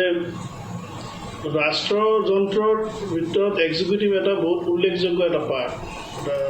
যিকোনো গণতান্ত্ৰিক ৰাষ্ট্ৰৰ। আৰু আমাৰ নিচিনা সৰু ৰাজ্যবোৰত যিহেতু জনসংখ্যা কম, সেই হিচাপে আমাৰ পাব্লিক ৰিপ্ৰেজেণ্টেটিভ কম। গতিকে সংসদত আমাৰ সমস্যাসমূহ বা আমাৰ এছপিৰেশ্যনসমূহ সকলো সময়ত সঠিকভাৱে বা পৰ্যাপ্ত পৰিমাণে উত্থাপিত হ'বলৈ আমি অভিযোগ কৰি থাকোঁ যে আমাৰ এছপিৰেশ্যন বা আমাৰ সমস্যাসমূহ ৰাষ্ট্ৰীয় পৰ্যায়ত ভালকৈ উত্থাপিত নহয়। গতিকে সেইটো এটা চেনেল হ'ব পাৰে যদি আমোলাতন্ত্ৰত আমাৰ এই সৰু ৰাজ্যবোৰৰ পৰা যদি পৰ্যাপ্ত পৰিমাণৰ ৰিপ্ৰেজেণ্টেটিভ থাকে, তেতিয়াহ'লে আমাৰ এই ৰাজ্যবোৰৰ সমস্যা, আমাৰ মানুহৰ এছপিৰেশ্যনছখিনি ৰাষ্ট্ৰীয় পৰ্যায়ত বা য'ত ডিচিশ্যন মেকিং হয় সেই পৰ্যায়ত মানে ভালদৰে উত্থাপিত হ'ব। গতিকে ইয়াতকৈ মই আৰু বেছি নীতি-নীতিত ক'ব বিচৰা নাই। কিন্তু লগতে মই এটা কথা ক'ম যে যিটো আলোচনা দিগন্ত বৰা ছাৰে কৰি আছিলে যে অসমত কিন্তু সুবিধাৰ অভাৱ নাই। অসমত সুবিধাৰ অভাৱ নাই এইকাৰণে মই কৈছোঁ, কাৰণ অসম চাগে অনলি অসম আৰু নৰ্থ ইষ্টৰ 2এখন ৰাজ্য হ'ব চাগে অনলি ৰাজ্য ভাৰতৰ ভিতৰত য'ত প্ৰিলিমিনাৰী পৰীক্ষা পাছ কৰিলে গভৰ্ণমেণ্টে টকা দিয়ে মেইনছ পৰীক্ষাৰ প্ৰিপেৰেশ্যনৰ কাৰণে। আৰু বহুতকেইটা অট'নমাছ কাউন্সিল আছে যিহঁতে UPSC প্ৰিপেৰেশ্যন কৰিবৰ কাৰণে লাখ লাখ টকা ছাত্ৰ ছাত্ৰীক স্কলাৰশ্বিপ দিয়ে। তদুপৰি কিছুমান সামাজিক সংগঠনো আছে। এতিয়া মই, তাৰপিছত হেমাংগ ফুকন, তাৰপিছত আমাৰ বিশ্বপেগু, আমি সকলোৱে কিন্তু জনমভূমি গ্ৰুপৰ স্কলাৰশ্বিপ পোৱা ল'ৰা মানে ছাত্ৰ ছাত্ৰী। আমাৰ বেটছত যিকেইজন আমি বিদ্যুৎ মেধাৱী বহুত কেইজনে জনমভূমি গ্ৰুপৰ স্কলাৰশ্বিপ লৈ পেলাই কোচিং কৰিছিলোঁ। গতিকে সামাজিক সংগঠনো বহুত আছে যিহঁতে এইটো ক্ষেত্ৰত ছাপৰ্ট দি আছে। মোৰ লগৰ যোৱাবাৰ আমি SLAC ফালৰ পৰা দেখিছিলোঁ, ক্ৰীড়া আৰু যুৱ কল্যাণ দপ্তৰৰ SLAC ফালৰ পৰা আমি দেখিছিলোঁ যোৱাবাৰ তেনেধৰণৰ স্কলাৰশ্বিপ। হয়, আমি PT ক্লিয়াৰ কৰাৰ পিছত যেতিয়া আছাম গভৰ্ণমেণ্টে আমাক 80,000 ৰুপিজকৈ দিছিলে, তেতিয়া বাকী ষ্টেটৰ ল'ৰা ছোৱালীবোৰ ইমান আচৰিত আৰু ইমান হিংসা কৰিছিলে আমাক যে ইমানখিনি ছাপৰ্ট পালেতো আমি মানে আৰু ভালকৈ মানে প্ৰিপেৰেশ্যন কৰিব পাৰিম। গতিকে মই ভাবোঁ যে এই সুবিধাখিনি আমাৰ ল'ৰা ছোৱালী ল'ব পৰা নাই। দ্বিতীয়টো সুবিধাখিনি ল'ব পৰা নাই নে সুবিধাখিনি যে আছে তেওঁলোক জ্ঞাত হোৱা নাই, দুটা কথা কিন্তু আছে। সুবিধাখিনি ল'ব পৰা নাই নে সুবিধাখিনি সন্দৰ্ভত তেওঁলোক জ্ঞাত হোৱা নাই? দুয়োটাই। এটাতো সুবিধাবোৰৰ বিষয়তো ইমান বেছিকৈ পাব্লিচিটিও হোৱা নাই, আৰু এটা আনুষ্ঠানিক এটা হেৰি আছে, মানে ছিষ্টেমেটিক প্ৰব্লেম এটা আছে কি আপুনি প্ৰতিটো ইউনিভাৰ্চিটিতে প্ৰি এক্সামিনেশ্যনৰ কাৰণে কোচিঙৰ কাৰণে ভাল ফাণ্ড এটা আহে প্ৰতি বছৰত। আমাৰ তেজপুৰ ইউনিভাৰ্চিটি হওক বা গুৱাহাটী ইউনিভাৰ্চিটি, ডিব্ৰুগড় ইউনিভাৰ্চিটি, সকলো ইউনিভাৰ্চিটিতে এটা টকা আহে। মানে এই টকাখিনি কিন্তু ভালকৈ ব্যৱহৃত হোৱা নাই, মানে উপযুক্ত পৰিমাণে হোৱা নাই। তেনেকৈ দিছপুৰত থকা ষ্টেট চিলেকশ্যন হেৰিৰ যিটো কোচিং এটা পাতে, তাতো কিন্তু মানে ভাল ল'ৰা ছোৱালীয়ে জইন কৰে, প্ৰতি বছৰে অংশগ্ৰহণ কৰে, কিন্তু তাৰ পৰা খুব মানে আৰু হয়তো উন্নত কৰাৰ মানে স্কোপ আছে বুলি মই ভাবোঁ। মানে কাৰণ তাৰ পৰা মই সেইবোৰ কোচিঙৰ পৰা কেতিয়াও UPSC ক্লিয়াৰ কৰা কোনো ল'ৰা ছোৱালীক যিহেতু মই পোৱা নাই, গতিকে মই ক'ম যে এই টকাখিনি আৰু ভালকৈ ব্যৱহৃত হ'ব লাগে। তৃতীয়তে আৰু এটা বস্তু মই কওঁ যে মিনা কমিউনিটিৰ নাম আপোনালোকে চাগে সকলোৱে শুনিছে, ৰাজস্থানৰ ট্ৰাইবেল কমিউনিটি মিনা। UPSC হওক বা কেন্দ্ৰীয় চৰকাৰৰ যিকোনো চাকৰিৰ আপুনি চাব ST ৰিজাৰ্ভেশ্যনৰ যিমান চাকৰি পদ থাকে তাৰ প্ৰায় 70-80% মিনা কমিউনিটিৰ ল'ৰা ছোৱালী লৈ লয়। গতিকে আমাৰ ল'ৰা ছোৱালীয়ে আজি গোটেই নৰ্থ ইষ্টত ইমান মানে যি শিডিউল ট্ৰাইবৰ ল'ৰা ছোৱালী আছে তেওঁলোকে কিন্তু মীনাসকলৰ দৰে এই ৰিজাৰ্ভেশ্যনৰ সুবিধাটো ল'ব পৰা নাই যিটো এতিয়া কাশ্মীৰৰ ল'ৰা ছোৱালী লৈ আছে কাশ্মীৰৰ পৰা UPSC টপ কৰাৰ পিছত কাশ্মীৰত এটা আৰম্ভ হৈ গ'ল এটা UPSC প্ৰতি এটা ভাল এটা সামাজিক এটা ইণ্টাৰেষ্ট এটা ক্ৰিয়েট হ'ল আৰু তাৰ এতিয়া যিখিনি ST ষ্টুডেণ্টছ আছে সিহঁতে প্ৰতি বছৰ এতিয়া আপুনি চাব যে কাশ্মীৰৰ পৰা প্ৰতি বছৰ 12-15জনকৈ ল'ৰা ছোৱালী UPSC ক্লিয়াৰ তাৰ সৰহভাগে ST ষ্টুডেণ্ট গতিকে মই এইটো ক'ম যে আমাৰ এই ৰিজাৰ্ভেশ্যন সংৰক্ষণৰ মানে যিখিনি সংৰক্ষণৰ সুবিধাখিনিও আমি ল'ব লাগে এই ক্ষেত্ৰত আমি এইটো ল'লেও আমি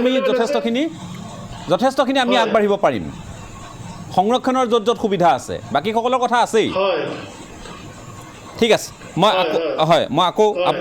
আকৌ আহিম আপোনাৰ কাষলৈ মই চলিন বসুৱা খুব সুন্দৰ এটা কথা কৈছে যে আমি বাকীবোৰতো বাদেই আমি আমাৰ যিখিনি ৰিজাৰ্ভেশ্যন বা সংৰক্ষণৰ ব্যৱস্থা আছে সেইখিনিৰ জৰিয়তেও আমি বহুখিনি আগবাঢ়িব পাৰোঁ গতিকে তাতো আমি থমকি ৰৈছোঁ গতিকে মই আৰু লগতে স্কলাৰশ্বিপৰ যিটো কথা ক'লে আৰু লগতে আমি এটা কথা জানো যে আমাৰ চৰকাৰীভাৱেও কেইবাটাও ব্যৱস্থা আছে এডমিনিষ্ট্ৰেটিভ ষ্টাফ কলেজৰ পৰা আদি কৰি বিভিন্ন ধৰণৰ বহু লোকে এই ব্যৱস্থাসমূহ সন্দৰ্ভত অৱগত নহয় ক'ৰবাত এই এটা জাগৰণ আমি আনিব লাগিব একচুৱেলি এৱাৰনেছটো চাগে ইমান ভালকৈ ক্ৰিয়েট হোৱা নাই চাওক যেতিয়া মই লগতে কৈ আছিলোঁ ছাত্ৰ ছাত্ৰীবোৰে কয় যে মোৰ পঢ়িবৰ কাৰণে পইচা নাই যিটো আমি জানো তেওঁ যিটো কৈছে 80,000 rupees পাইছিল এতিয়া চাগে 1 লাখ টকা দিয়ে প্ৰিলিমিনাৰী পাছ কৰাৰ পিছত অসম গভৰ্ণমেণ্টৰ পৰা তেওঁলোকে 1 লাখ টকা দি মেইনছৰ প্ৰিপাৰেশ্যন আৰু অভিভাৱক শুনি লওক 1 লাখ টকা কম টকা নহয় তেওঁ যিটো কৈছে 80,000 টকা পাইছিলে বুলি এতিয়া 1 লাখ টকা দি আছে এতিয়া গভৰ্ণমেণ্টৰ ফালৰ পৰা 1 লাখ টকা এটা দি তেওঁলোকে প্ৰিপাৰেশ্যন কৰিবৰ কাৰণে এতিয়া যদি মই কান্দি বহি থাকোঁ যে মই দুখীয়া হয় মই গাঁৱৰ হয় মই অপৰচুনিটি পোৱা নাই অপৰচুনিটি দি আছে কিন্তু আমি চাগে ল'ব পৰা নাই লগত তেওঁ যিটো কৈছে মানে ট্ৰাইবৰ কথা যেনেকৈ আপুনি চাওক মণিপুৰত এনেকুৱা কিছুমান জগা আছে যে SSCৰ হাব বনি গৈছে তেওঁলোকৰ SSC এক্সামত আপুনি দেখিব সেইবোৰ জগাৰ পৰা নৰ্থ ইষ্টৰ গোটেই SSCখিনি সিহঁতে লৈ লয় তেওঁলোকৰ মানে ৰিজাৰ্ভেশ্যনো আছে লগতে তেওঁলোকে গম পাইছে সেইটো এটা মুভমেণ্ট বা আন্দোলন হ'ব লাগিব এতিয়া এনেকুৱা হৈছে চাগে এৱাৰনেছটো আমি আকৌ ক্ৰিয়েট ভালকৈ কৰিব লাগিব এটা সৰুৰ পৰা তেওঁলোকে গম পায়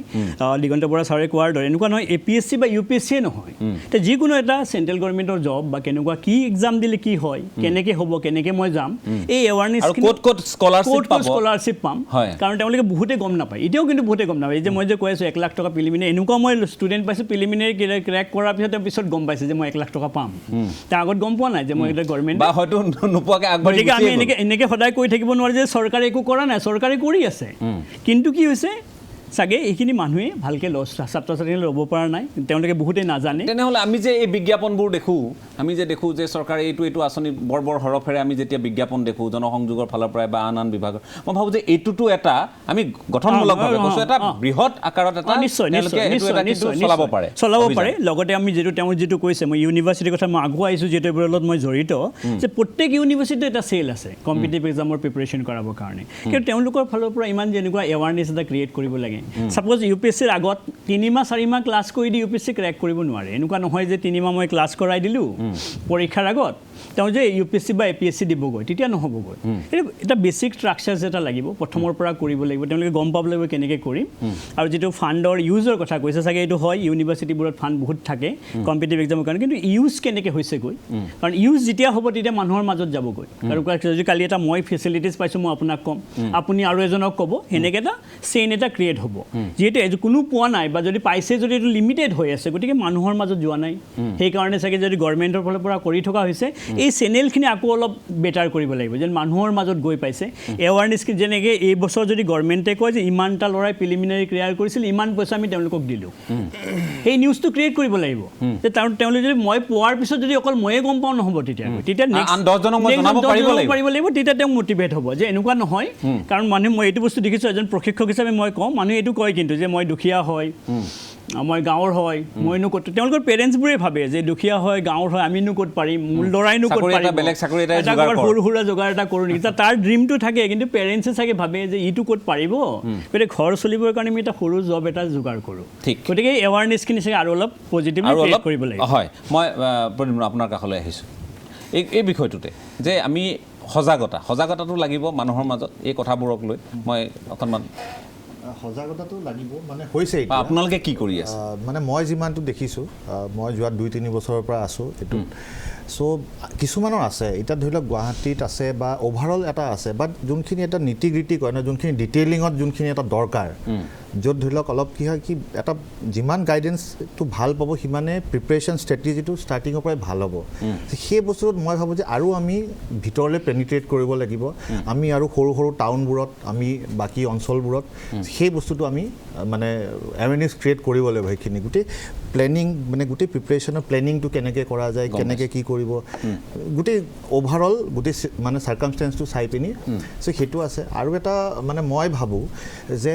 আমাক সদায় অভিয়াছলি যোনটো দিগন্ত বৰা ছাৰে কৈছে যে আমাৰ এটা ভয় থাকে যে নহ'লে কি হ'ব চ' এটা অসম চৰকাৰে এতিয়া ভাল কৰিছে কি APSCৰ চিলেবাছটো UPSCৰ নিচিনা কৰি দিছে যাতে কি আছে কি আপুনি UPSCৰ কাৰণে কৈছে যদি কিবা কাৰণে আপোনাৰ এটা বেকআপ থাকিব যে নহ'লেও মই APSC মোৰ এটা আছে কিন্তু তাত কথাটো এইটো হৈছে যে এতিয়া ধৰক আমাৰ এতিয়া মানে APSCৰ এটা প্ৰচেছ কমপ্লিট হওঁতে প্ৰায় 2.5 বছৰ 3 বছৰ লাগি যায় আৰু কি হয় ধৰি লওক সেই ডিলে হৈ যায় তো মই ভাবোঁ যদি আমাৰ APSCত এতিয়া ধৰি লওক 330টা পোষ্টৰ সময় নিৰ্ধাৰিত যদি হয় গোটেইবোৰ যে আমাৰ 300 পোষ্ট নালাগে 80টা বা 100টা পোষ্ট কৰক বাট ৰেগুলাৰলি পাতক একেটা বছৰত মানে যোনটো UPSCৰ এটা পেটাৰ্ণ যে প্ৰত্যেক বছৰে APSC হওক আৰু মানে কম চিটে হওক যিমানটো ওলায় এসোপা পতাতকৈ ধৰি লওক 100টা 80টা 50টা ওলালে তো তেনেকৈ পাতিলে কি হ'ব UPSC যোনে প্ৰিপেৰেশ্যন কৰিব তেওঁৰ ওচৰত এটা এইটো থাকিব যে কিবা কাৰণত যদি নহয় বেকআপ এটা থাকিব যে মই এইটোত জইন কৰিম মই আপোনালোকৰ কাষলৈ আকৌ আহিম আমি কথা পাতি আছোঁ জাতীয় চেতনাবোধ আমাৰ উদয় হ'ব লাগিবই তাত কোনো সন্দেহ নাই এইকাৰণে উদয় হ'ব লাগিব কাৰণ এই বিষয়বোৰক লৈ আমি কাৰোবাক কম যে এই মানুহজন অমুকৰ পৰা অহা এজন দিল্লীৰ পৰা অহা কোনোবা এজন গুজৰাটৰ পৰা অহা বিষয়া কোনোবা এজন হাৰিয়ানাৰ পৰা অহা আমোলা আৰু তেওঁলোকে আহি আমাৰ ফাইলবোৰ ইফাল সিফাল নকৰে চহী কৰি ৰাখি থয় আমাৰ উন্নতি তেওঁলোকে নিবিচাৰে দিল্লীত বহি থকা আমোলাসকলেও অসমক গুৰুত্ব নিদিয়ে অসমলৈ এই ধৰণৰ এটা পেকেজ ধৰি লওক ইয়াত কিবা এখন প্ৰতিষ্ঠান লাগে সেই প্ৰতিষ্ঠানখন তাত থকা বিষয়াগৰাকীয়ে নিজৰ গৃহ ৰাজ্যলৈ লৈ গ'ল এইবোৰ কথা নোহোৱা নোপোজা কথা নহয় এইবোৰ হৈ থকা কথা আমি যদি তাত অসমৰ মানুহ এজন পাওঁ আমিও ভাবিম যে তেওঁ অসমলৈ এৰক গতিকে সেইকাৰণে কেতিয়াবা প্ৰয়োজন হয় আমোলাৰ প্ৰয়োজনীয়তা সেইখিনিতে তেওঁলোকে নিজৰ স্থানত থাকি সেই স্থানৰ কোনো ধৰণৰ তেওঁলোকে হানি বিঘিনি নঘটোৱাকৈও তেওঁলোকে ভাল কাম কৰিব পাৰে নিজৰ ৰাজ্যলৈও তেওঁলোকে কেতবোৰ বিষয় লৈ যাব পাৰে কেন্দ্ৰীয় চৰকাৰৰ যদি তেওঁ দায়িত্বশীল বিষয়া হিচাপে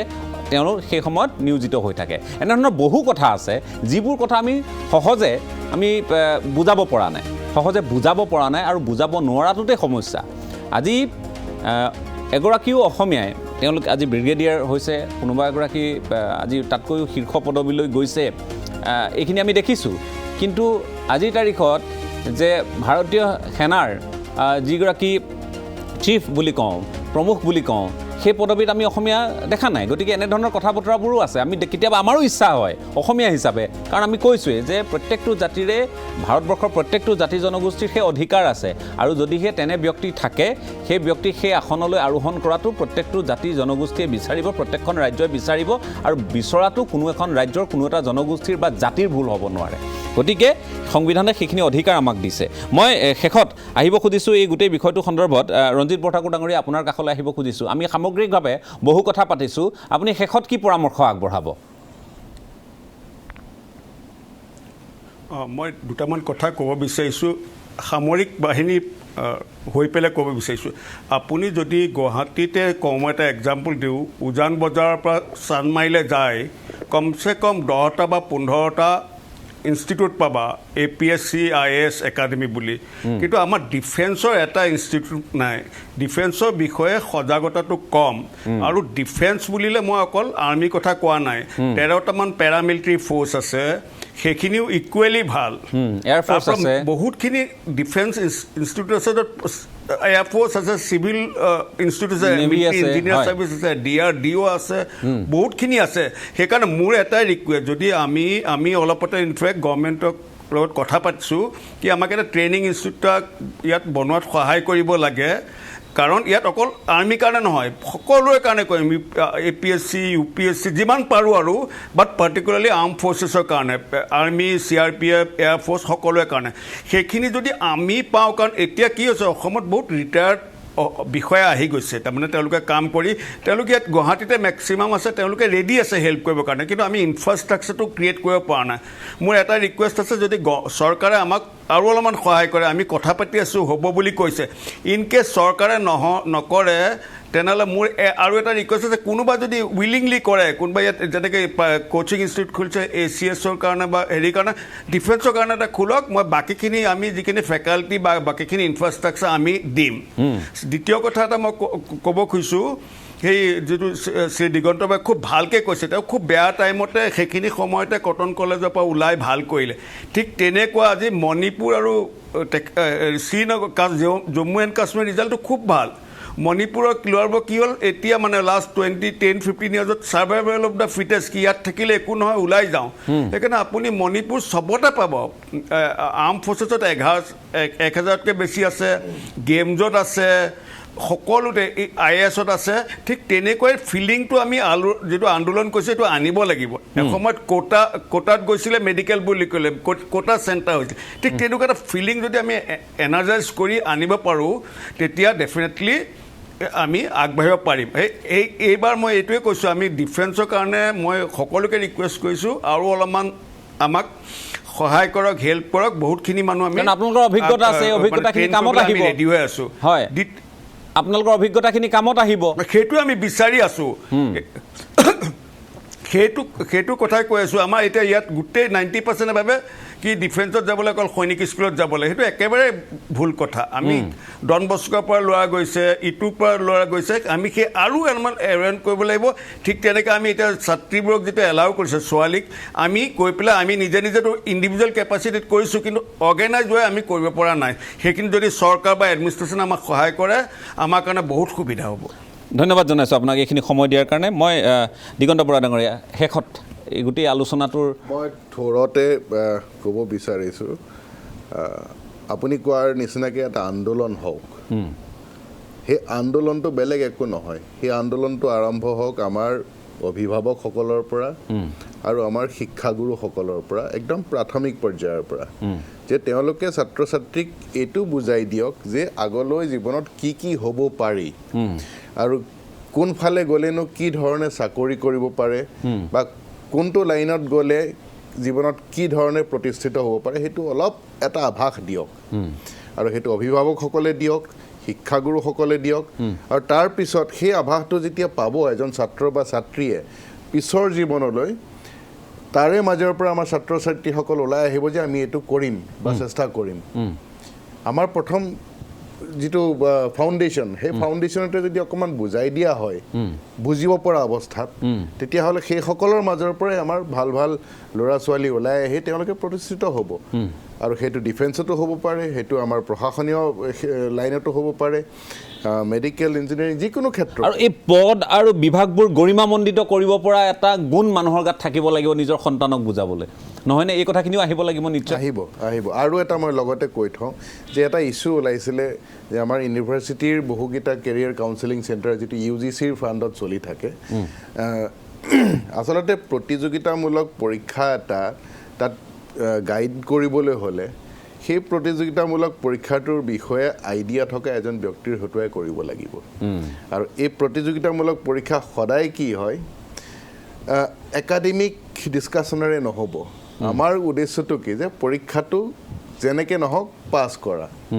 আৰু সেই পৰীক্ষাটোত মই কিমান চোকা সেইটো তাত নোজোখে আচলতে মোতকৈ মানে ভাল কিমান ল'ৰা ছোৱালী আগত আছে সেইটোহে জোখে যদি সেই পৰীক্ষাটোত মোতকৈ ভাল কোনো নাই তেতিয়াহ'লেতো মই পাছ কৰিম আমাৰ উদ্দেশ্যটো হ'ল পৰীক্ষাটো পাছ কৰা তাত এটা কাট অফ মাৰ্কো নাই কাট অফ মাৰ্ক এইটোৱে আছে যে মোতকৈ কিমান বেছি ভাল ল'ৰা ছোৱালী আগত গুচি গ'ল গতিকে এই ইউনিভাৰ্চিটি বা কলেজত যি কেৰিয়াৰ কাউন্সেলিং চেণ্টাৰ আছে এই ধৰণৰ প্ৰতিযোগিতামূলক পৰীক্ষাৰ মাজেদি যিসকল ওলাই আহিছে অভিজ্ঞতা পুষ্ট তেওঁলোকে যদি গাইড কৰিব পাৰে তেতিয়াহ'লে সুবিধা হয় বহু ক্ষেত্ৰত আমি দেখিছোঁ যে কলেজৰ একাডেমিক ফিল্ডত খুব ভাল কৰা তেখেতক নি গাইড কৰিব দিলে তেখেতৰ এপ্ৰ'চটো বেলেগ হ'ব ৰিচাৰ্চ অৰিয়েণ্টেডো হৈ যাব পাৰে গতিকে আমাৰ যদি শিক্ষানুষ্ঠান বা বিশ্ববিদ্যালয়ৰ সংশ্লিষ্ট ব্যক্তিসকলে এই বিষয়টোৰ প্ৰতি ধ্যান দিয়ে ভাল হয়। মাজে সময়ে আপোনালোকৰ দৰে ব্যক্তি হওক, কাৰণ আপোনালোকে এই পৰ্যায়বোৰৰ মাজেৰে আহি আজি একোকৈ এটা আসনত আপোনালোক অধিষ্ঠিত হৈছে। আমাৰ প্ৰদ্যুম্ন ফুকনে কোৱা নিচিনা পেটাৰ্ণ সলনি হৈ থাকে, গতিকে পুৰণাসকলে অকণমান আভাস দিব পাৰে, কিন্তু নতুনসকলক আনিলে বেছি সুবিধা হয়। ঠিক আছে, মই ধন্যবাদ জ্ঞাপন কৰিছোঁ আপোনাকো। মই আছিক জামান, এণ্ডিং ৰিমাৰ্কছ, শেষত আপুনি কি ক'ব?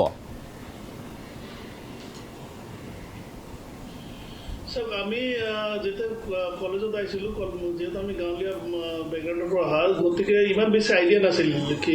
চিভিল ছাৰ্ভিচ কি হয় বা IAS IPS কি হয়। কটনত আহি পেলাই এটা বস্তু দেখিছিলোঁ যে প্ৰতি বছৰ UPSC ক্লিয়াৰ কৰিলে 2-এজন এক্স কটনিয়ান তাৰ পৰা ক্লিয়াৰ কৰে আৰু সিহঁতক কটনত আনি পেলাই সম্বৰ্ধনা দিয়ে। আমি চাগে তেনেকৈ 2-এজনক চাই পেলাই একচুৱেলি আমাৰ মনত এইটো ভাৱ আহিছিলে কি যে UPSC কি হয় বা এইবোৰ ছাৰ্ভিচৰ প্ৰতি আমাৰ ইণ্টাৰেষ্ট মনত হেৰি হৈছিলে, এটা ইনস্পিৰেশ্যন পাইছিলোঁ। গতিকে মই ভাবোঁ যে যদি ৰোল মডেল আমাৰ এক ধৰণৰ সমাজত এই ছাৰ্ভিচবোৰৰ বিষয়ে, এইটো আৰ্মিয়ে হওক বা চিভিল ছাৰ্ভিচে হওক, ৰোল মডেলৰ বহুত কম আছে, কাৰণ বহুত কম মানুহ আমাৰ ক্লিয়াৰ কৰে। আৰু গতিকে যিকেইজনে ক্লিয়াৰ কৰে সেই বিষয়ে যদি মিডিয়া হওক বা গভৰ্ণমেণ্টে হওক বা সমাজে হওক, যদি সিহঁতৰ বিষয়ে অলপ যদি প্ৰচাৰ চলায় ভালকৈ, তেতিয়া মই ভাবোঁ তেওঁলোকক দেখি পেলাই আৰু 10জন ল'ৰা ছোৱালীয়ে ইণ্টাৰেষ্টেড হ'ব সেইবোৰ প্ৰতি যাবলৈ। দ্বিতীয়তে যেনেকৈ JNU হওক বা জামিয়া মিলিয়া ইছলামিয়া হওক বা দিল্লী ইউনিভাৰ্চিটি হওক বা এলাহাবাদ ইউনিভাৰ্চিটি, য'ত এটা মানে কেন্দ্ৰ হৈ গৈছে এইবোৰ UPSC বা যিকোনো কেন্দ্ৰীয় চৰকাৰৰ ভাল চাকৰিবোৰ বা প্ৰতিযোগিতামূলক পৰীক্ষা পাছ কৰাৰ একোটা মানে ইম্পৰ্টেণ্ট হেৰি হৈ গৈছে। তেনেকৈ মই ভাবোঁ অসমতো কটন কলেজৰ এটলিষ্ট এইখিনি কেপাবিলিটি আছে কি এটা আন্দোলন, যিটো আন্দোলনৰ কথা আমি কৈ আছোঁ, সেই এটা আন্দোলন আৰম্ভ কৰিব পৰা কেপাবিলিটি এটলিষ্ট কটন কলেজত আছে। গতিকে যদি কটন কৰ্তৃপক্ষ আৰু কটনৰ ছাত্ৰ ছাত্ৰীও যদি এইটো ইনিচিয়েটিভ আৰম্ভ কৰে, মই ভাবোঁ যে এইটো বেলেগ কলেজ আৰু ইউনিভাৰ্চিটিলৈকে সোনকালে বিস্তাৰিত হ'ব। গতিকে শেষত যিমানে আপুনি কোচিং দিয়ক, যিমানে আপুনি স্কলাৰশ্বিপ দিয়ক, যদি ল'ৰা ছোৱালী নিজে যদি অধ্যয়ন নকৰে, নিজে যদি কষ্ট নকৰে, তেতিয়া কোনো ধৰণৰ কোচিং, কোনো ধৰণৰ স্কলাৰশ্বিপ বা এনকাৰেজমেণ্টে কাকো UPSC ক্লিয়াৰ কৰাব নোৱাৰিব। গতিকে শেষত গৈ দায়িত্বটো মই ল'ৰা ছোৱালীৰ ওপৰত, ছাত্ৰ ছাত্ৰীৰ ওপৰতে দিম যে তোমালোকে বেছিকৈ কষ্ট কৰিব লাগিব যদি আগত ছাকচেছ হ'ব বিচাৰে। ঠিক আছে, ধন্যবাদ আছিক জামান, আপোনাকো এইখিনি সময় দিয়াৰ কাৰণে ধন্যবাদ জ্ঞাপন কৰিছোঁ। চলিন বস্তু ডাঙৰীয়া, শেষত কি ক'ব? একচুৱেলি মই বহুত আশাবাদী। মই এগৰাকী প্ৰশিক্ষক হিচাপে কওঁ যে আমাৰ ছাত্ৰ ছাত্ৰীসকলে বিভিন্ন ধৰণৰ কলেজত থকাৰ পৰা, হায়াৰ ছেকেণ্ডাৰী হওক বা ডিগ্ৰী পঢ়ি থকাৰ পৰা বিভিন্ন ধৰণৰ প্ৰতিযোগিতামূলক পৰীক্ষাৰ কাৰণে প্ৰিপেৰেশ্যন কৰক। তেওঁলোকে গম পাওক কেনেকুৱা ধৰণৰ কি পৰীক্ষা দিলে কি পাম, আৰু তেওঁলোকে লাগি থাকিব পাৰে। যিটো আমি সকলোৱে কৈ আছোঁ যে কষ্ট কৰিব লাগিব, এনে এদিনত নহ'বগৈ, লাগি থাকিব লাগিব। যোনদিনালৈকে তেওঁলোকৰ ক্লিয়াৰ নহ'ব, লাগি থাকিব লাগিব। যদি সেই কষ্টখিনি কৰিব পাৰে, কাৰণ মই ভাবোঁ, মই দেখিছোঁ যে আমাৰ ল'ৰা ছোৱালীৰ টেলেণ্টটোতো আছে, টেলেণ্ট নাই বুলি মই নকওঁ, খালি চাগে এই কষ্টৰ অভাৱ হৈছে, ডাইৰেকশ্যন এটা পোৱা নাই। যদি ভাল ডাইৰেকশ্যন এটা পায়, অলপ কষ্ট কৰিব পাৰে, বিভিন্ন ধৰণৰ প্ৰতিযোগিতামূলক পৰীক্ষাত অসমৰ পৰা নিশ্চয় উত্তীৰ্ণ হাৰটো বাঢ়িবগৈ। গতিকে মই বহুত আশাবাদী। হয়, মই প্ৰদ্যুম্ন ফুকন, শেষত। হয়, শেষত মই জাষ্ট শেষত কোৱাৰ আগত মই এটা কথা ক'লোঁ। এতিয়া ধৰি লওক আমি IAS IPSৰ কথা পাতিলোঁ, ডিফেন্সৰ কথা পাতিলোঁ, বাট মই নিজে আছিলোঁ চেণ্ট্ৰেল আৰ্ম পুলিচ ফ'ৰ্চত আছিলোঁ। চ' CAPFও এটা পৰীক্ষাৰ এছিষ্টেণ্ট কমাণ্ডেণ্টৰ UPSC পাতে। চ' সেইটোৰো এৱেৰনেছ আমাৰ ইয়াত, মই যেতিয়া ক্লিয়াৰ কৰিছিলোঁ, বহুতক কৈছোঁ যে এনেকৈ ক্লিয়াৰ কৰিছোঁ, তো বহুতে গমেই নাপায়। চ' সেইকাৰণে আমাৰ যিমান ভেৰিয়াছ এভেনিউজ আছে, চেণ্ট্ৰেল লেবাৰ ছাৰ্ভিচ আছে, এমপ্লয়িজ প্ৰভিডেণ্ট ফাণ্ডৰ পৰীক্ষা পাতে UPSCয়ে। চ' সেইকাৰণে আমি যদি সেইটো স্কুল লেভেলৰ পৰা এটা মানে এৱেৰনেছ ক্ৰিয়েশ্যনটো কৰোঁ, লগতে এটা ইনফ্ৰাষ্ট্ৰাকচাৰ, যেনেকৈ দিল্লীত মুখাৰ্জী নগৰ বা ৰাজেন্দ্ৰ নগৰ আছে, বা চেন্নাইত আন্নাচালাই বুলি এডোখৰ জেগা আছে, তো আমি গুৱাহাটীত যদি এনেকুৱা এটা জেগা এটা ক্ৰিয়েট কৰিব পাৰোঁ, গিভেন আপোনাৰ ধৰি লওক কটনৰ হোষ্টেল বা লাইব্ৰেৰী বা সেইখিনি বা গুৱাহাটী ইউনিভাৰ্চিটি, সেইখিনি লৈ যদি আমি গুৱাহাটীত এটা জেগা আমি ক্ৰিয়েট কৰিব পাৰোঁ, তো মই ভাবোঁ যে সেইটোৱে মানে আহিব লগা সময়ত আমাৰ মানে ৰিজাল্টটো খুব পজিটিভ কৰিব। মই সকলোকে ধন্যবাদ জ্ঞাপন কৰিছোঁ। গুৰুত্বপূৰ্ণ সময় আপোনালোকৰ সকলোৰে, এই সময়খিনি আপোনালোকে ইয়াত আজি বিনিয়োগ কৰিছে, ইয়াৰ এটা ভাল ফল আহিব বুলি আমি আশা কৰিছোঁ। শেষত ব্যক্তিগত কেতবোৰ অভিজ্ঞতাৰ পৰা আমি ক'ব পাৰোঁ যে আমি এতিয়া সমাজখনক আমি যেতিয়া সজাগ কৰিব লাগিব, আমাৰ ভূমিকাবোৰো তেনেধৰণে হ'ব লাগিব। আমি কোন দিশত সমাজখনক সজাগ কৰিম, কোনেও ভুল নুবুজিব। কথাবোৰ আমি স্পষ্টকৈ আগতেও কৈছোঁ, এতিয়াও কওঁ, যেতিয়া কোনো এটা সংগঠনৰ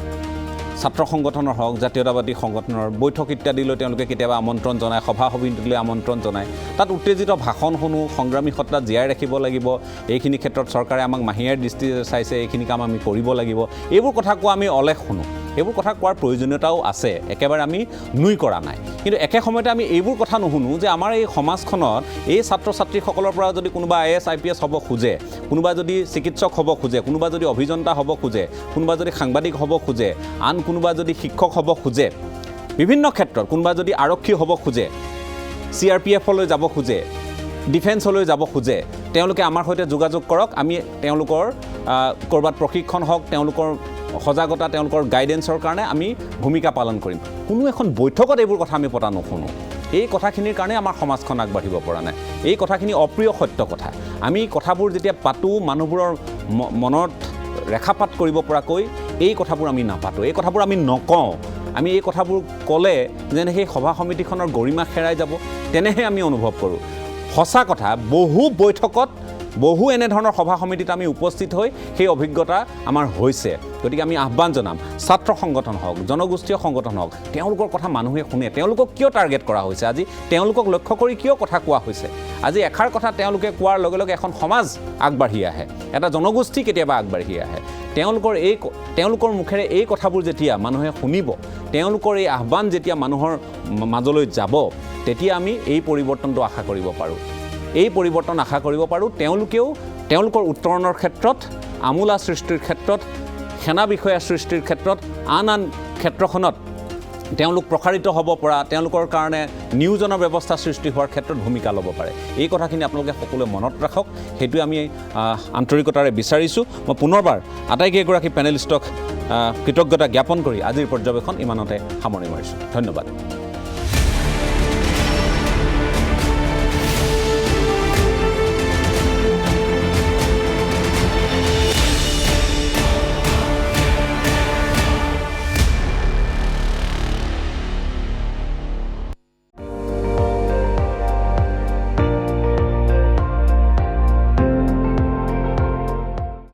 আপুনি চাই আছে ND24,